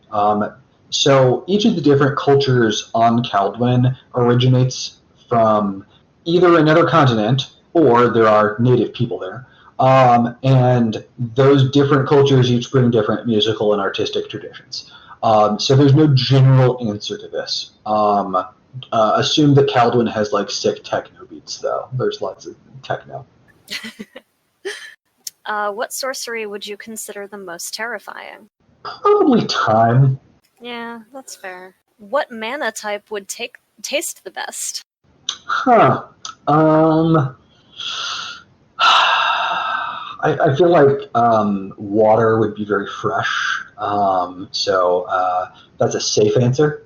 I think that our hydration homie would appreciate the dominion of water taste. It's obviously spirit. I mean, come on. Spicy air. Zig would like to know who is Farian, and with a side glare at Kester. I'm not sure I should answer that. Is he online? Who? Kester or Farian? Farian. I wonder. I guess I could Probably not. Yeah, he's probably asleep. So, Farian is a member of House Tetherial in the future. Okay. How does Vera control those that have the God Beast attunements? Let's call that too spoilery for the future and read and find out. Okay. You mentioned Kitsune are inherently magical. What dominions are they related to? It's going to vary from Kitsune to Kitsune, but the iconic ones would be Fire and Perception. What does the upper echelon of Shapers / long distance damaging attunements look like? High-level Shapers do what I would refer to as Green Lantern-y stuff. So they'll make lots of constructs very rapidly that shut down a large number of opponents. They're a very high-level control attunement. So basically, like, you don't want to duel with a high-level Shaper because they'll just put you in a box and then put that box inside another box and then turn the box into spikes that shoot inward and nasty stuff like that. It's fair. Can Ray's dad be called an Emerald-level Spire Guardian, or is it closer to Mizuchi? Well, let's not make Reika sad. Rest in peace, Reika's dad. But Reika's dad was in the Emerald level range, but not a Spire Guardian. Reika's dad had other responsibilities, and would not be considered a Spire Guardian. How would you describe the predominant architectural style for Valia? Pointy. So Daniel Cameron, who does my cover art, decided to make it, I would say, Italian-esque, but on a vast scale, and maybe with some Victorian flair in there. Basically, like what it would look like if you took like a Italian or Romanesque architecture and threw some English inspiration into it, and then like threw all sorts of weird Magitech stuff on it. Orthus says, "I'm out of beer. What do?" Try drinking some delicious water. That's basically what chat said too. Y'all are boring. Okay, let's see.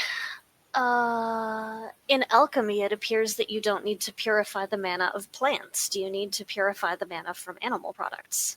Depends on the plant and or animal product.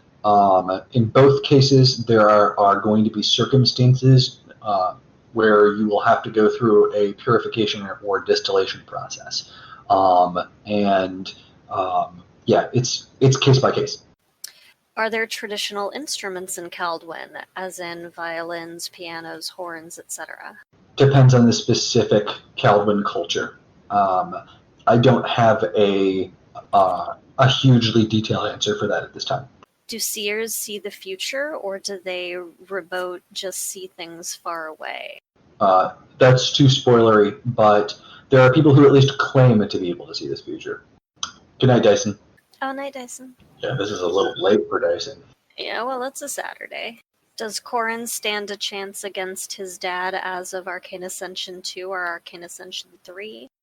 That's a good question. I would suggest you keep reading Arcane Ascension books. Can you have a normal attunement and an artificial attunement? And if so, can you get the artificial attunement second? I'm going to say yes, but with caveats that there are possible side effects, and you'll get some more, a little bit more context on that in AA3. Does an artificial attunement affect how many attunements you have for a judgment? That is a very good question, and one that I'm not going to answer because it's a little bit of a spoiler. Is Hierophant a breath attunement? I don't know if I want to answer. I'm gonna skip that one too. Do mana crystals have purified mana? If not, why can anyone use mana crystals? So it's not that anyone can use mana crystals in the same fashion that anyone could, like, people cannot always safely move mana crystals into their body. An enchanter can use a mana crystal safely, regardless of its purity level, if they do not move the mana through their own body first. Mana crystals from monsters are not generally dangerous to humans. Mana crystals made by other humans are potentially dangerous to humans, but enchanters know not to pass that mana through their body during the enchanting process.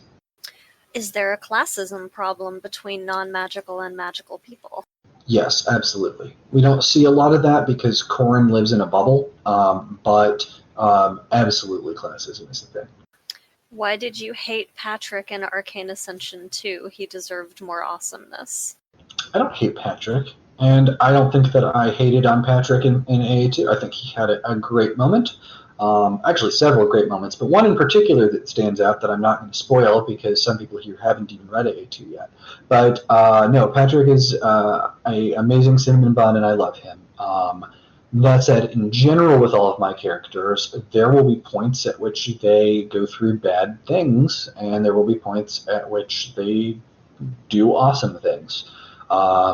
So yeah, there's going to be some give and take. Does a restricted attunement affect how many attunements you have for a judgment? That's speculation in AA3, so I'm not going to spoil it. If Karis went all out, could he have beaten Sterling totally in Arcane Ascension 2? Sterling in AA2. So you don't know where Sterling is in AA2 and what Sterling's power level is in AA2. So yeah, it would be as somebody else mentioned, a Sterling from when?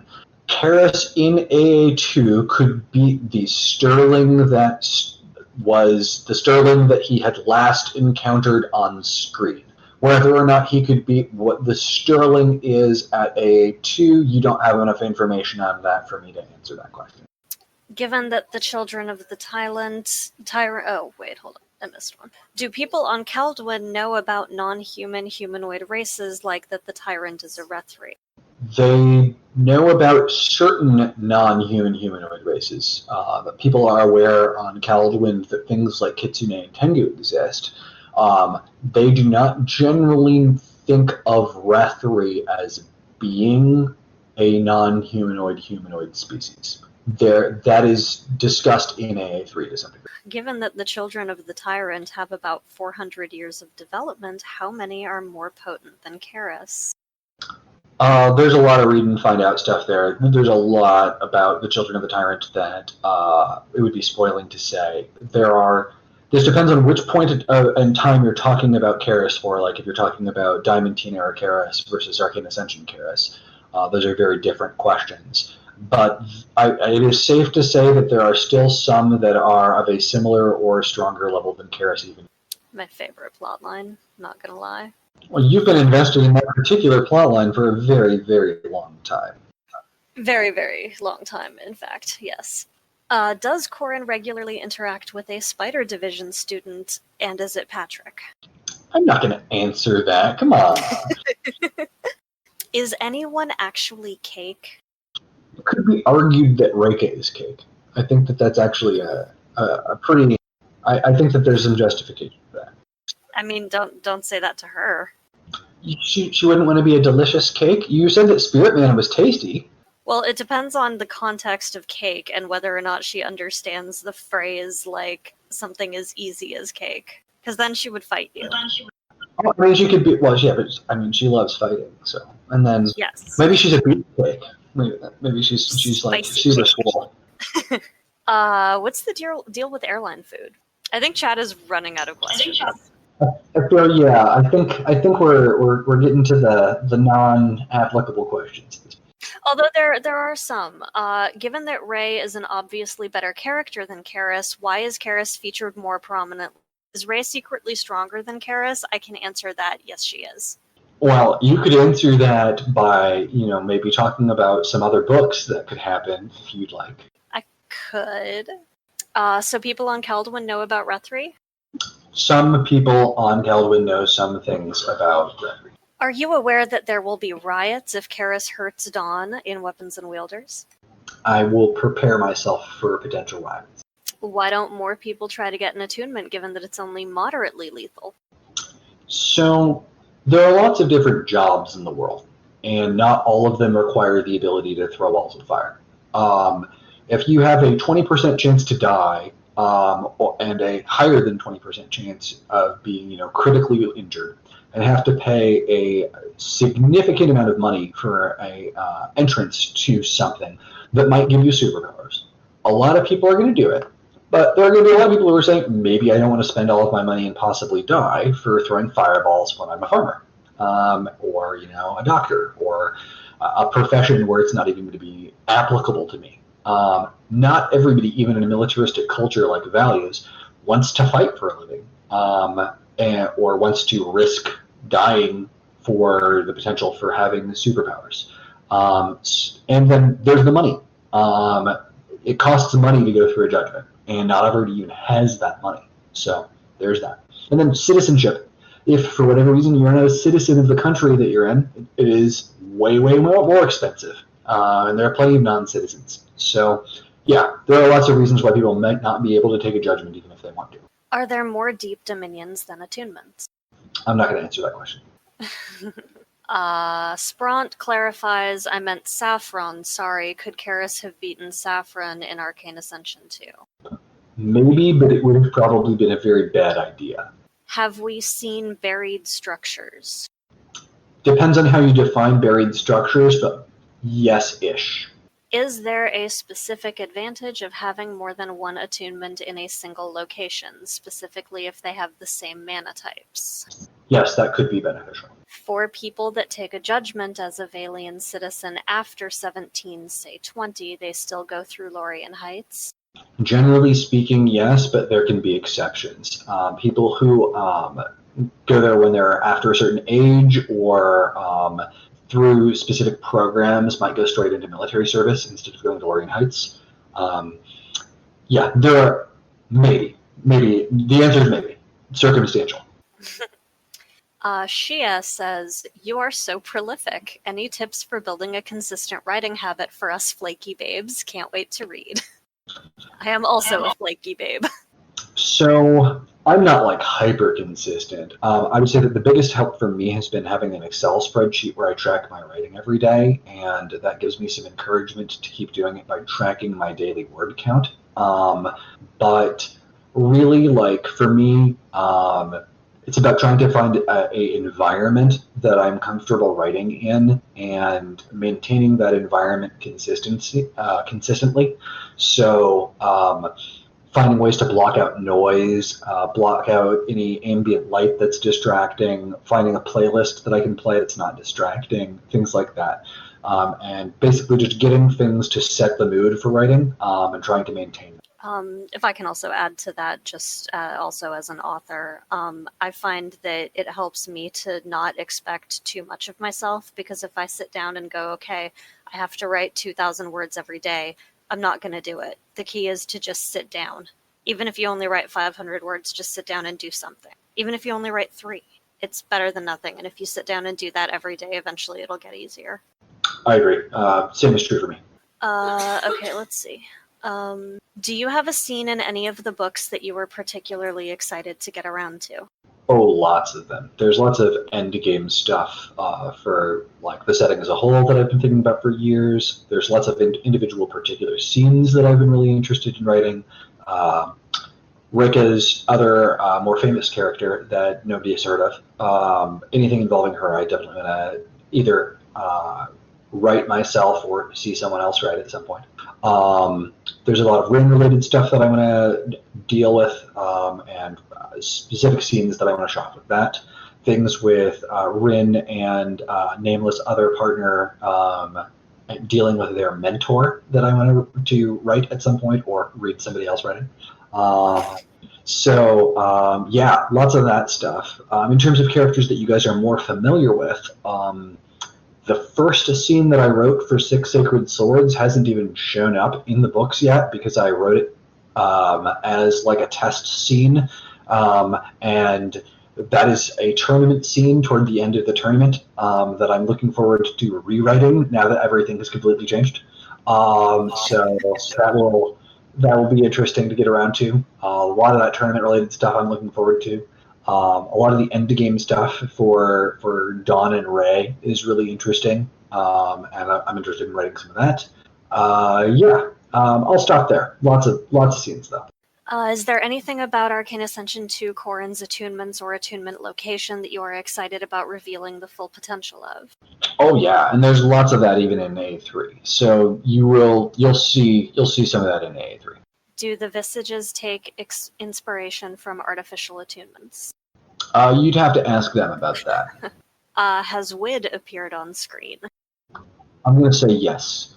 How close are the tabletop RPG Arcane Ascension rule sets to being released? Are they more of a D20 or a dice pool setting?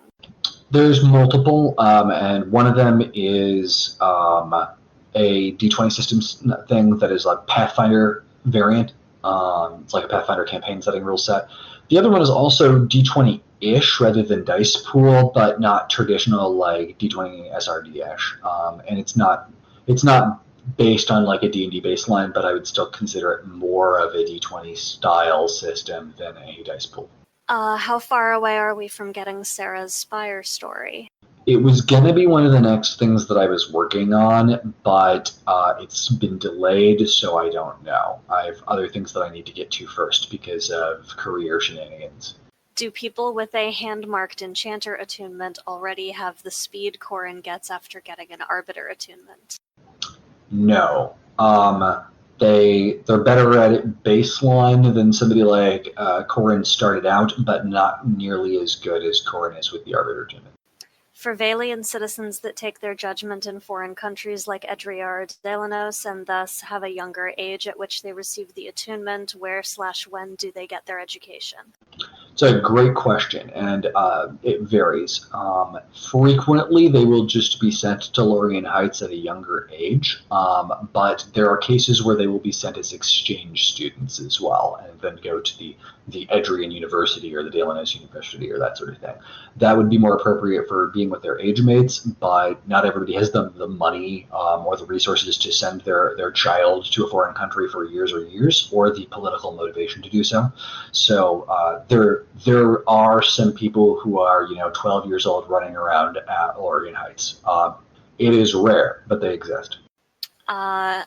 At Reika, is there an original or War of Broken Mirrors Arcane Ascension Six Sacred Swords novel that is published that we could read from you?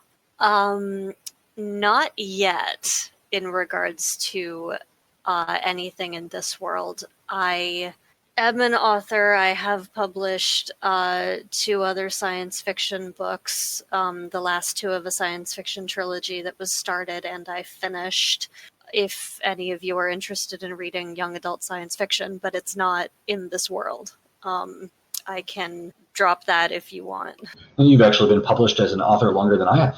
Technically true, yes. Let's see. Seeing as a lot of us will probably think of a bunch of questions as soon as you head out, is there a possibility for doing something like this again in the future? Yeah, probably at some point again in the future, maybe for the next book launch, maybe a book launch after that. Probably not going to do it every time, but yes, I will probably do this again at some point in the future.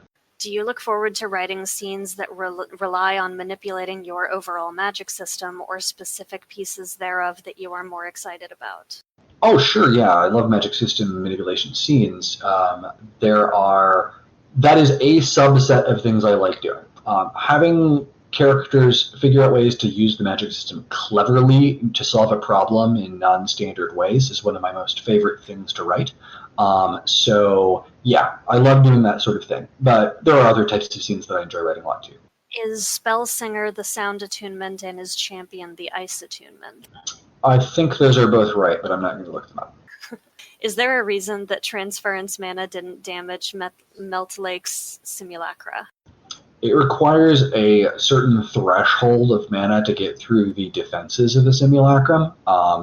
And also, Simulacra are primarily density, which is not the direct antithetical of transference. Density is a compound of enhancement and stone, so it's not a direct opposite. For a local citizen, would it not be in the nation's interest to make it cheaper to take a judgment, so they increase military power by having more attune? There's a whole lot wrapped up in that. So basically, there's a structure in place that keeps the existing people in Valiant society in power. That's pretty much the TLDR version of that. But they are not going for the best interests of their nation so much as the best interests of their established nobility. Do people who take their attunement at foreign spires avoid the military service? No. Well, I'm going to say generally no, because people can buy their way through it. That's fair. I have been encouraged by Orthus to drop the name of the series that I wrote, so I'm going to do that real fast. If any of you are interested in reading young adult science fiction by me, it is the Interworld series. Feel free to look that up. The first book was written by my father and Neil Gaiman, and I wrote the last 2 books, which are called... what's the name? The Silver Dream. I don't remember. Thank you. The Silver Dream and Eternity's Wheel. The only one I could remember was Eternity's Wheel because I got nervous and panicked. Don't be nervous. You're doing good. You know I'm bad at promoting myself. That's why you do all this stuff. I'm not particularly great at this either. You're the charisma character between the two of us. Come on. Yeah, but you don't have as much social anxiety. I don't know. I think we handle it differently. I think Yeah, that's fair. Differently. Yeah. So Reka's dad and mom actually are both like really high-end writers. It was kind of intimidating growing up with Ray because Reka's parents are like super famous, like incredibly Not famous. super famous. Please, you say that like you didn't like grow up among the cast of Star Trek: The Next Generation and at Anne McCaffrey's castle. Yeah. Okay. Anyway. Yes. My dad and Neil Gaiman wrote a book together, and I co-authored. I wrote, honestly, the later 2 books in the trilogy. Interworld came out back in 2007, and then they later got contracted for 2 books, which my dad enlisted my help on. So I wrote the second 2 in the trilogy. So if you want to read my writing, those 2 are entirely mine. There you go. And I'll be back in just a second. I'm going to go get some water. Oh, okay. Well, I found more questions to ask, but now he's gone. Hello, Cryptid. Let's see. Oh man, he's even linking to my books. He's so much better at promotion than I am. But since you have asked, yes, he and I are in talks for writing together in his world. That's something that we have actually always wanted to do, but our careers kind of diverged for quite a while in our 20s. I was doing the Interworld novels, and he was focusing on getting this all up and running. So I hope soon to be writing books in his world involving Reka and the characters that he has hinted at but not told much about. Yes, Zig, I did write for Spider Climb, but just the posts that were Reka. Those were me posting as her. Thank you, Orthus. I appreciate that. Although I really don't know that I would call Arcane Ascension unknown. I'm astonished and thrilled by the following that he has for these books that we used to just talk about for fun when we were teenagers. He's done an amazing thing with this, and I'm really proud of him. It is a very passionate fan base. That's very true. with your blanket cult and react emojis. I love them. There is a blanket cult, yes. I'm the leader of a blanket cult. Yes, this happened apparently when I wasn't here, but look at all these emojis. These are the Reka blanket cult emojis. Oh my god. I'm back. Can I be in You can absolutely be in the blanket cult, baby. My husband is joining the blanket cult. As well he should. Yes, he actually is wrapped in a blanket right now. So. Yeah. Are we doing more questions, or am I just going to banter at you? No, you were. Oh my gosh, I hadn't seen that one of the dragon, the dragon version with the blanket on it. That's adorable, Zig. That's fantastic. Yeah, they're Lydia. No, there was another question, but I wound up chatting with people while you were gone because you left me, and the social anxiety kicked in. I abandoned you with your anxiety and did all that. Yes, all that. You did. Kieran has joined the blanket cult. Hi, Kieran. Did you see the Lydia image? Yes, he did see he saw the Lydia emojis. He loves them. Okay, Spront asks, how long do you usually write per day? It's wildly variable. I'm not at all consistent. So Probably just a couple hours, honestly. And then there's a lot of time that's spent on planning and outlining and social media and things like that. There are days where I will just write all day, but it is extremely rare. Okay, now I have to scroll through the wall of blanket views. Oh, assuming Lars Mantrake has attunements, how many does he have and what are they? That's actually a pretty spoilery question. It depends on where you are in the book timeline. And you'll get some interesting stuff going on with that in AA3. How much of Diamantine is Karis getting good matchups? Interesting question. There are people that Karis would have had a very hard time with if Karis had been matched up with them in Diamantine rather than in Soulbrand.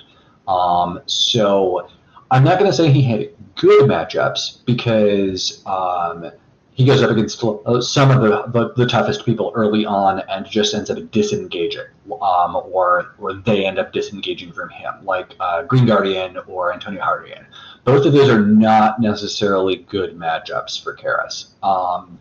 And so there are cases where he's not getting like perfect matchups in Diamantine, but he is sort of lucky that he did not end up directly going up against some people before things that happened in the middle of the book that worked to his advantage. Yeah, so I'm not going to say he has too great of luck there. Some of the people he fights early on are some of the strongest combatants, people like Ishiel or Hardigan or people like that. But there are some other really tough fighters that he's sort of lucky that he didn't have a serious fight with early on. Okay, let's see. Wait, babe, come here. You have to see the Eritar emoji. How long is the Valian calendar? Oh, in terms of like months and stuff, I actually have this. I think it's 10 months, 36 days each. That's off the top of my head, but yeah. No, wait, that's the Mithralian. I'm wrong. Mithralian is 10 months and 36 days each. The Valiant calendar is 12 months. I like the larger version there, Zig. Thanks. Is banishment useful against non-tower monsters? Depends on the monster, but elementals, non-tower elementals, yes, absolutely. Did Vellum use her Abjurer attunement to break a bond between Corrin and his sword? Interesting question. I don't want to address that. Are those matchups to Karis' disadvantage because of sheer power level or because his fighting style is just a bad counter to theirs? There's some of each. There is at least one opponent that is just a bad matchup for him because of their particular skill set. There are actually a couple. Ishiel is one of them. Ishiel is a bad matchup for him, at least at Diamantine. And then there is another opponent that is a bad matchup because of his skill set as well. There are a couple people who are just higher raw power level wise in the tournament, but not a lot. Yeah, I don't want to say too much and spoil Soulbrand, but there are a couple people who are very, very dangerous in that tournament. We are currently caught up on questions. Good. Well, we were. Now there are two more. Do you want to set a number limit to how many more questions you're going to take, or? Meh, I'm bantering. I don't know. How long are you sticking around? I don't know. Until I stop. We'll just chat for as long as we currently feel like it. I'm probably not going to do this forever because I have to eat at some point, but we can chat a little longer. I need my ice cream. For me, it's donuts, or actually technically dosants. S'mores dosants. Whoa, fancy. All right. Given your relative activity, yeah, no, that's fair. Given your relative activity among the Reddit/Discord, is there anything you are surprised that people picked up on as early as they did? Unfortunately, it's spoilery to say things like that because it would tell people which fan theories are right. I'm trying to think of anything that people have figured out that's correct that's already been revealed. I mean, the Talion Karis thing, I was a little surprised. I'm not going to say super surprised. I thought I left some good breadcrumbs there. There's one particular extremely outlandish sounding fan theory that has been on Reddit/Discord that is true. that is just like extremely extensive and crazy sounding that is accurate. I'm not going to say one, but there is one that is just like absolute like nonsense sounding that I'm like, yeah, no, yep, yeah, you're right. How much harder was Karis's third round than others, since he actively went to the harder parts and then fought someone who wasn't supposed to be fought? Substantially, especially because of who he runs into at the end of that.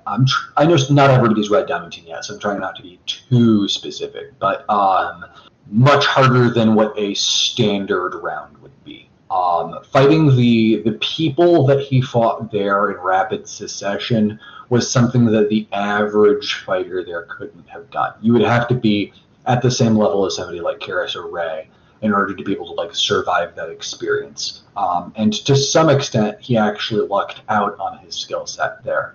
So that is a case where I would say that without his particular skill set, that would have been very difficult.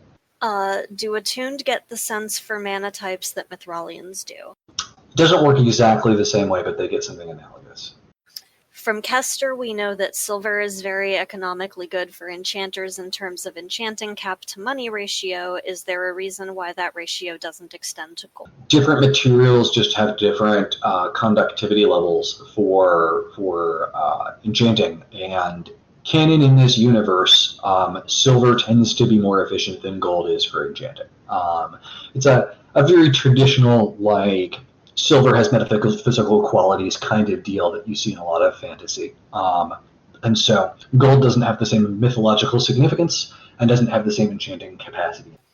At Reiko, what kind of ice cream are you going to indulge in after this? Ben & Jerry's Half-Baked.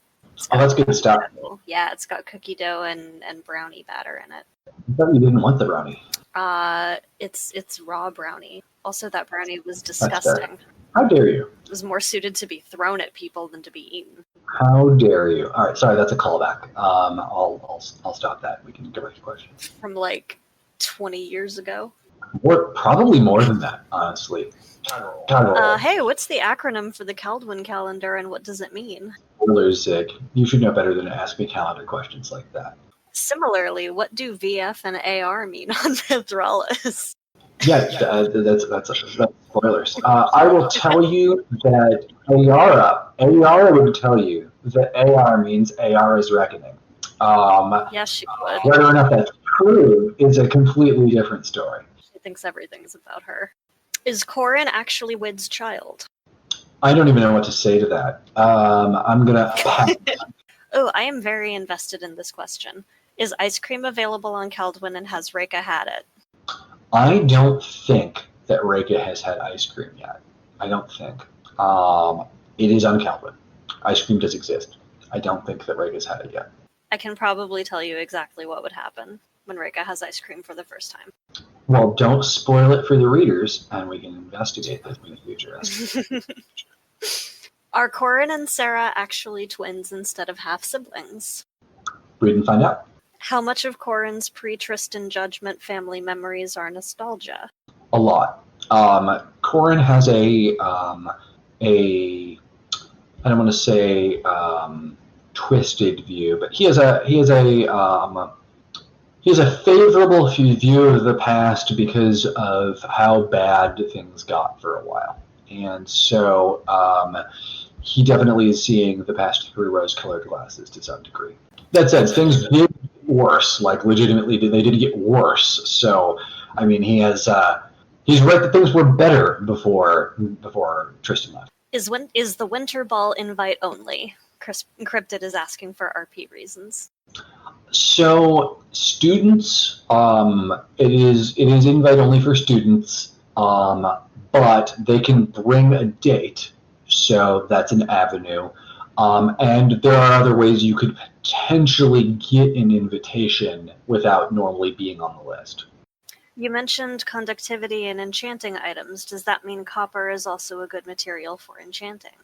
Comparatively to certain other metals, yes. It's not the best, but yes.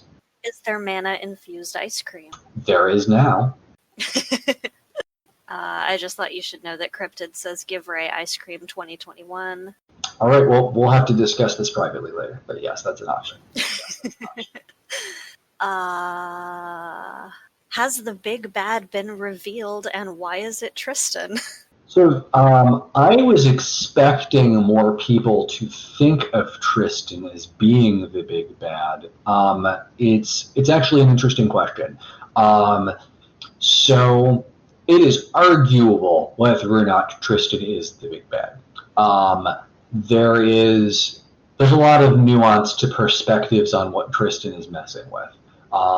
So I'm not going to say definitively whether I would consider Tristan to be the big bad or not. There is no individual just a big bad character for this series, for Arcane Ascension. It's a matter of perspective. There will probably be a end game of final boss of some kind, but I will not reveal this early who that's going to be. It's Reka. Karis gets jealous of her. Spoilers. Currently caught up on questions. Oh, good. Well, if you think that Reka is so fantastic and better than Karis, I really feel like you need to, write something about that. Oh, 2 more questions. Well, nice How job. does infusing mana affect the nutritional values of food, if at all? Mana type, but there would be ways to put mana in food in ways that it would still be safe for human consumption, and there would be ways to do it badly and poison people. So variable. And in terms of the general nutritional value, also variable. It would depend on the methodology you're using. Because you can infuse mana through like pew shooting mana beams, or you could do it through, say adding, mana-based herbs and spices. And those would have very different results. How many novels until Corrin can take 6 Sacred Swords to Reka? I mean, Reka's in this channel, so I'm going to have to say never. Yeah. But, realistically, no, actually, I'm not going to give you any kind of idea of how quickly Corrin is going to progress and if that would ever be possible. So I'm actually going to go and hide behind Reka on this question. Yeah, what do you mean take? Like, take me out for dessert? Like... For ice cream? For ice cream? Corrin is far too young for Reka. Sorry. Well, no, it would just be like ice cream. Like friends. A chaste ice cream date. Is Sheridan Wood in What? Sometimes people read things into ice cream dates, so you've got to be like real clear with people on like what the context of your ice cream is. And to answer that question, I will not answer that question. What is the difference between mana and essence, if there is one? There isn't. They're the same thing. When will we see poisonous mana infused cake? Wow, what a monstrous question. Yeah, that is an affront to cake. Poor cake. What has cake ever done to you, decent? Maybe at some point. Poison cake is definitely something that could come out. Maybe, probably from Tervis. Tervis is the type of monster with poison. Aw, poor Tervis. If a light-based slime were to be fed a diet of Hydra blood, would there be an effect on the slime? Yes. Can anyone with life mana do reverse healing of Mender? Not exactly in the same way, but they could do bad things to somebody with life mana. If Karis is a sword elemental, i.e. specifically related to the Sekes, is that the source of his item power-up abilities? Good speculation, but I don't want to reveal exactly what Karis really is. So let's say you're thinking in the right direction, but I'm not going to give you explicit answers. How many people will Corrin date? Somebody reacted with 0. I don't have a firm answer to that yet. Question mark. The question mark emotes are the correct answer. Not sure. I just want to call out the chat, the text in chat that is purely platonic ice cream. Aw. I think that's important. It is. I mean, that is an important thing to have, but just you've got to communicate. Yeah, for sure. I mean, Corrin and I are both A's, so I feel like we could go out for ice cream together. You could. I mean, yeah, absolutely. Reka, I am out of ideas. What is a good question for Andrew? Oh, no. I mean, all the questions that I can think of to ask are, like, spoilers in and of themselves. at some point in a private chat later, I'm going to ask you which outlandish fan theory is the correct one. Though I'm pretty sure I know. I don't even think that it's we're thinking of. See, I think I know which one you're thinking of, but I don't think it's that one. So we'll talk later. Yeah. I don't know. I'll consider that. If I come up with a question, I'll ask. Does wood magic exist? Yep, sure does. That's a dominion. Okay, going back to the slime question, and Hydra blood, would the slime still be alive? It actually depends on the type of Hydra. So much like dragons, Hydras have different elemental affinities that they can have. So the Hydra blood would take on an affinity based on the type of Hydra it is, and that would determine the safety of the blood consumption for the slime. What is the most underestimated attunement? Probably any of the healing attunements, honestly. Healers tend to be underestimated a lot. Avery says, what is the coolest attunement and why is it shapeshifter? And Shapeshifter lets you pretend to be Reika by turning into a dragon. So. And but Cryptid corrected her with, sorry, I think you mean Soul Blade. I mean, swords are obviously unambiguously the coolest thing ever. So, I mean, that's the reason why Soul Blades are the best. They are the swordiest of sword attunements. Swordiest of sword attunements. Sterling Silver would like to know if donkeys and dragons can have kids. In Shrek, they can. In this setting, maybe less so. Okay. This setting does not have Shrek rules. No. What attunements would you give yourself? As many as I could give myself safely.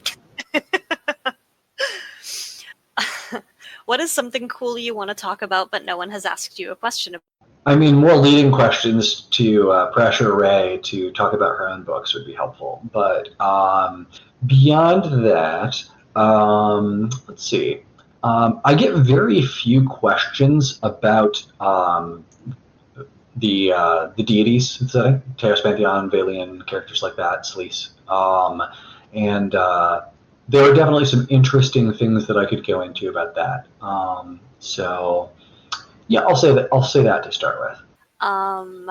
Given that the Serpent Tower lacks death and light, is banishment effective against Seryu? Good speculation, but I will not give you a clear answer. Is drinking Hydra and or Dragon Blood the high-level analogous to eating the mana fruit? Blech. It is one of the ways. There are a lot of ways to do things like that, but yeah. Delicious Reika blood is something that you could pursue in order to increase your character power. You could try. Why is the best attunement trio Enchanter, Enchanter, Enchanter? That's consistent, I'll say that much. How do elemental affinities work? I thought that was just Edrian propaganda. Yeah, it's probably just Edrian propaganda. Yeah, but more seriously, it is a oversimplification of the fact that the way that different magic types interact is more complex than the Valian style of showing them just like canceling things out and things like that. There are complexities, much like there are in the real world, to specific elements mixing. And the elemental affinity wheel is the Edrian way of, in an oversimplified way, attempting to represent that there can be situations in which certain elements are stronger than others against specific types, but it's reductive. The Tales of Orochi consume monster flesh. Does the creature have to die, or could a healer farm a living one? A healer could farm one to some degree. Yeah, so creepy, repeatedly eating somebody stuff. Yeah, theoretically possible. That's horrifying. I love it. Orthus has a very important question. Corin thinks that dragons are mythological, yet Ray is Bae. What gives?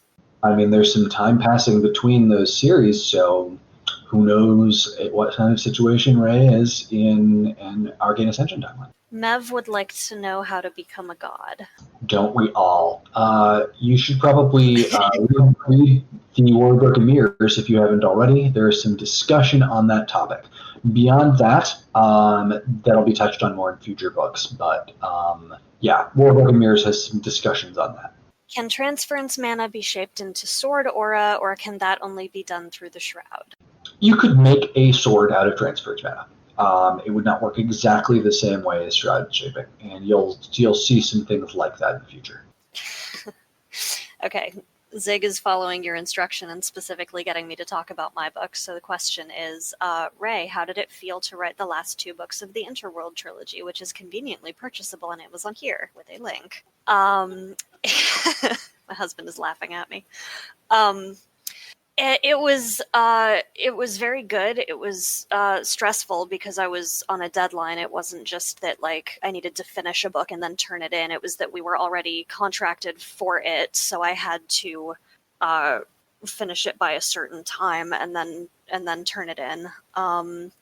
Writing the second one was I was writing to an existing outline because my father and Neil had already sort of come up with an outline for where they wanted the second book to go.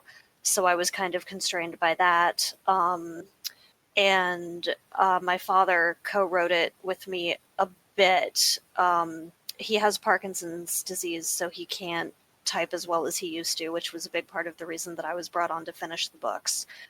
So it was nice to collaborate with him, even in the somewhat limited way that I was able to.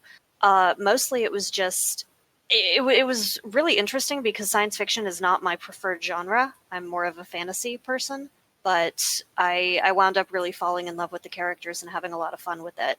And I was given more leave to do more what I wanted with the third book. The third book is also my outline and 100% my writing. So that was pretty cool, especially because I wanted to do something in the third book that Neil Gaiman himself told me that he thought might be a little bit too mordant, was his word, and I did it. Of course it was. What? Of course it was. Yes, he said mordant. And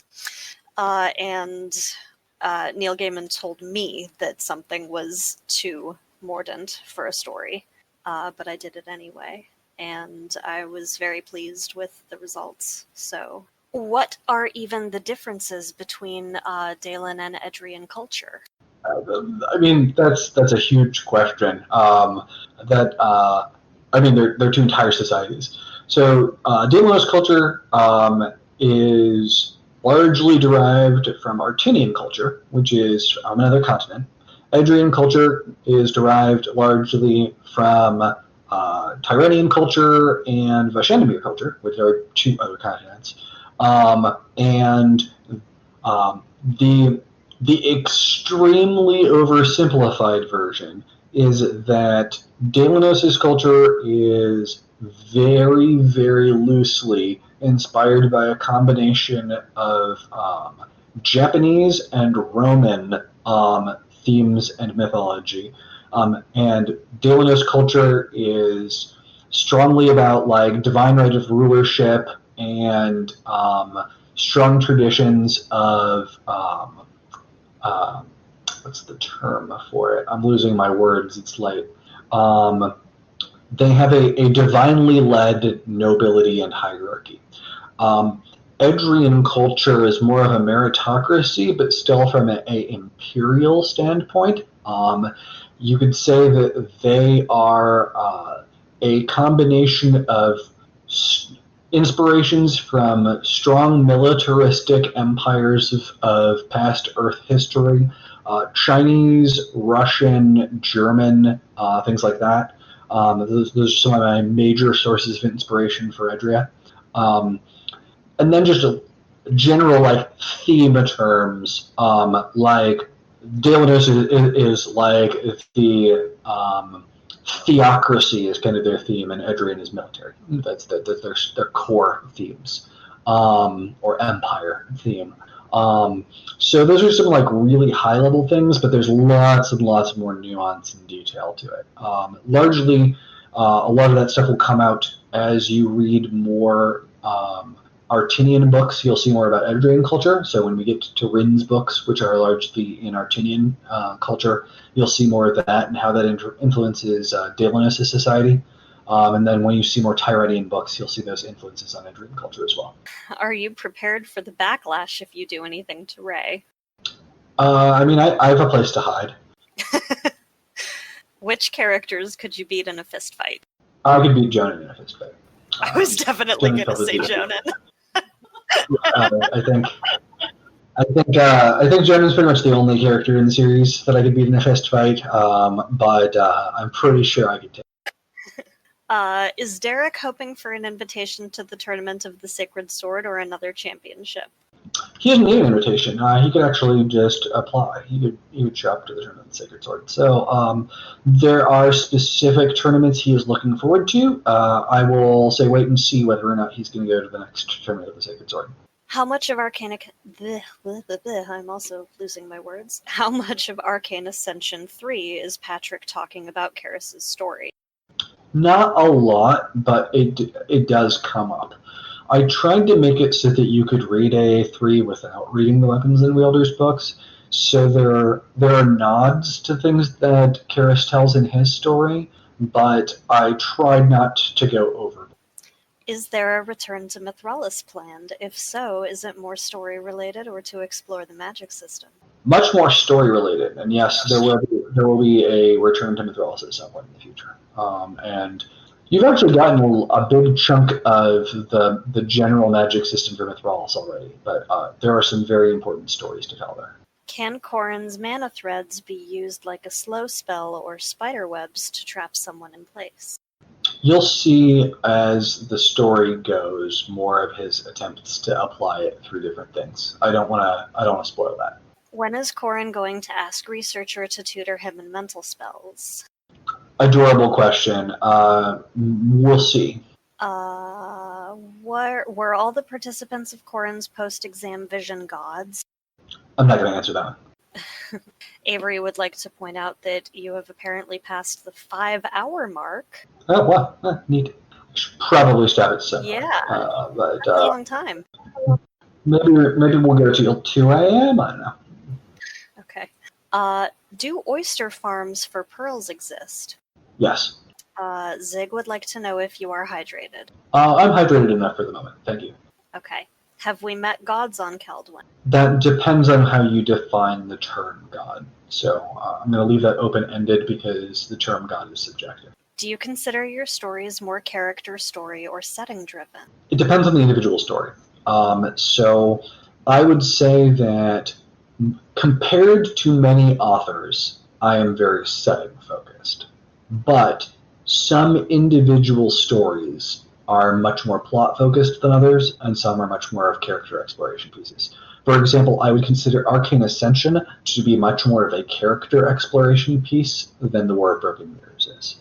The War of Broken Mirrors is more plot focused, and I'm going to continue dabbling with that with different stories. One of my Return to Mithralis stories is going to be very character focused, much more than like setting focused. So yeah, depends. Will Decent get a cameo as a water sorcerer? I'm not going to ever promise any cameos, but I would consider. Decent's reply was, "Bro, I'll take drink vendor." How would Saitira do against Valian? I'm not going to say anything about the power levels of those supposed deities and how they would fare against each other. That is something you'll have to read to see. When will there be a Climbers Court bar and grill? I'd love to see that. In the meantime, if you're ever in the Anaheim area, I would recommend going to Requiem. Yes. Requiem is about as close to that as you're going to find anytime in the near future. Yes. But Requiem is a like JRPG-ish themed restaurant, and they're phenomenal. They're like a restaurant, coffee shop, gaming store. They're amazing. It's beautiful. It's amazing. You should definitely go check it out. They have their coffee drinks are amazing. All of their stuff is amazing. I actually just signed up for their Rue, did you know about their like monthly like tea and coffee package? I saw that, but I haven't signed up. But we'll see. Maybe. I definitely signed up for the premium package. I can see why. Okay. What does Corrin think about hydration? Corrin is very invested in proper hydration.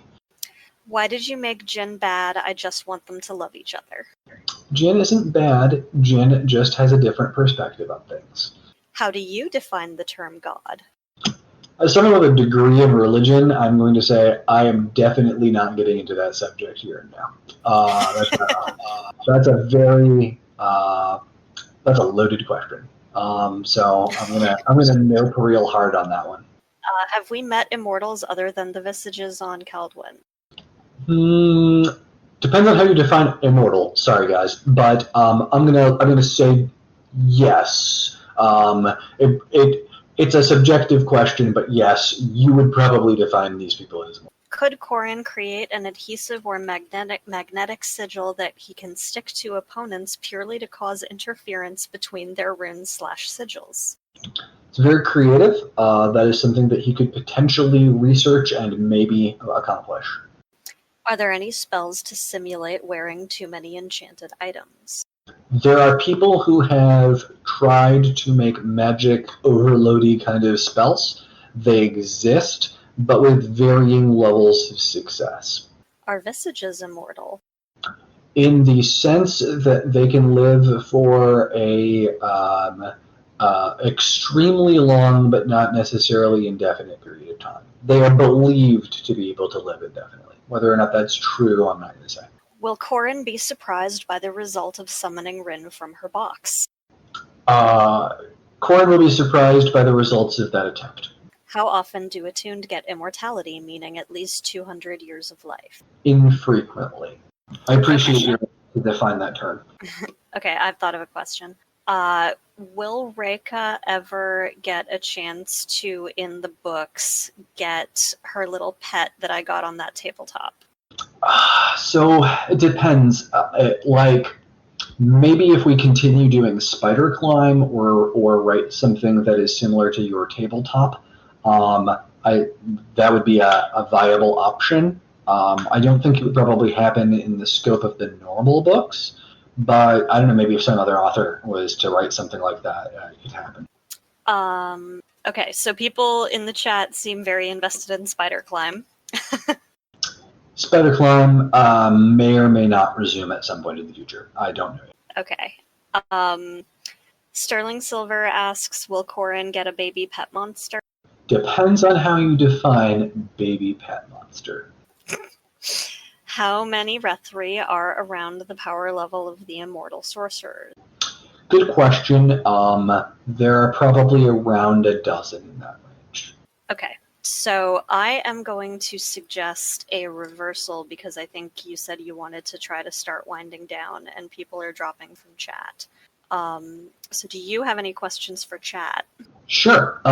Let me ask, aside from my mainline books that I have already talked about, what would people be most interested in seeing stories about? Oh my god, you guys. Okay, answers so far are, well, Zig says how to invent runes from scratch, an enchanter's guide. I'm using and I'll think about it. Decent says Lydia. Will maybe be some of that. Sterling Silver says Sarah. That is definitely planned. Minion would like to know if you would be open to the famous author of the Interworld series writing in your world. I would be, that's something I would definitely be honored if Reika, the famous author of the Interworld series, was interested in. It's only something that he's been asking me for the last 10 years. More than 10 years now. Yeah, more than that. Several people say Reika. Mev wants the clarification of other potential genres or other places we could visit. Yeah, anything along those lines. I'd be curious. Avery says the textbook on Dominion space topology. I don't know if I'm going to get textbooky, but we'll see. It's good to know that people are interested in that. Orthus says basically anything that expands the known attunements and their capabilities. Starscorn says the deep lore.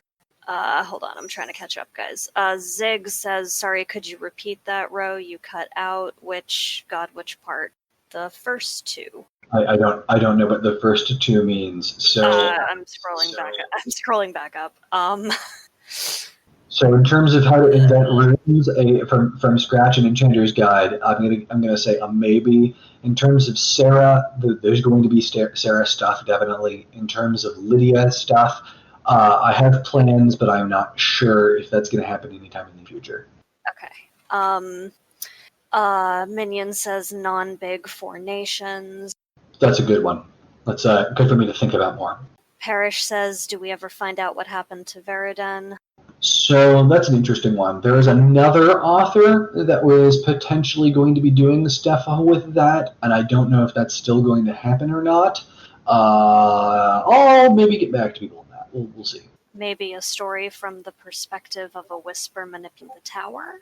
I like that. I don't know when I would maybe get to that, but that's something to think about. Thank you.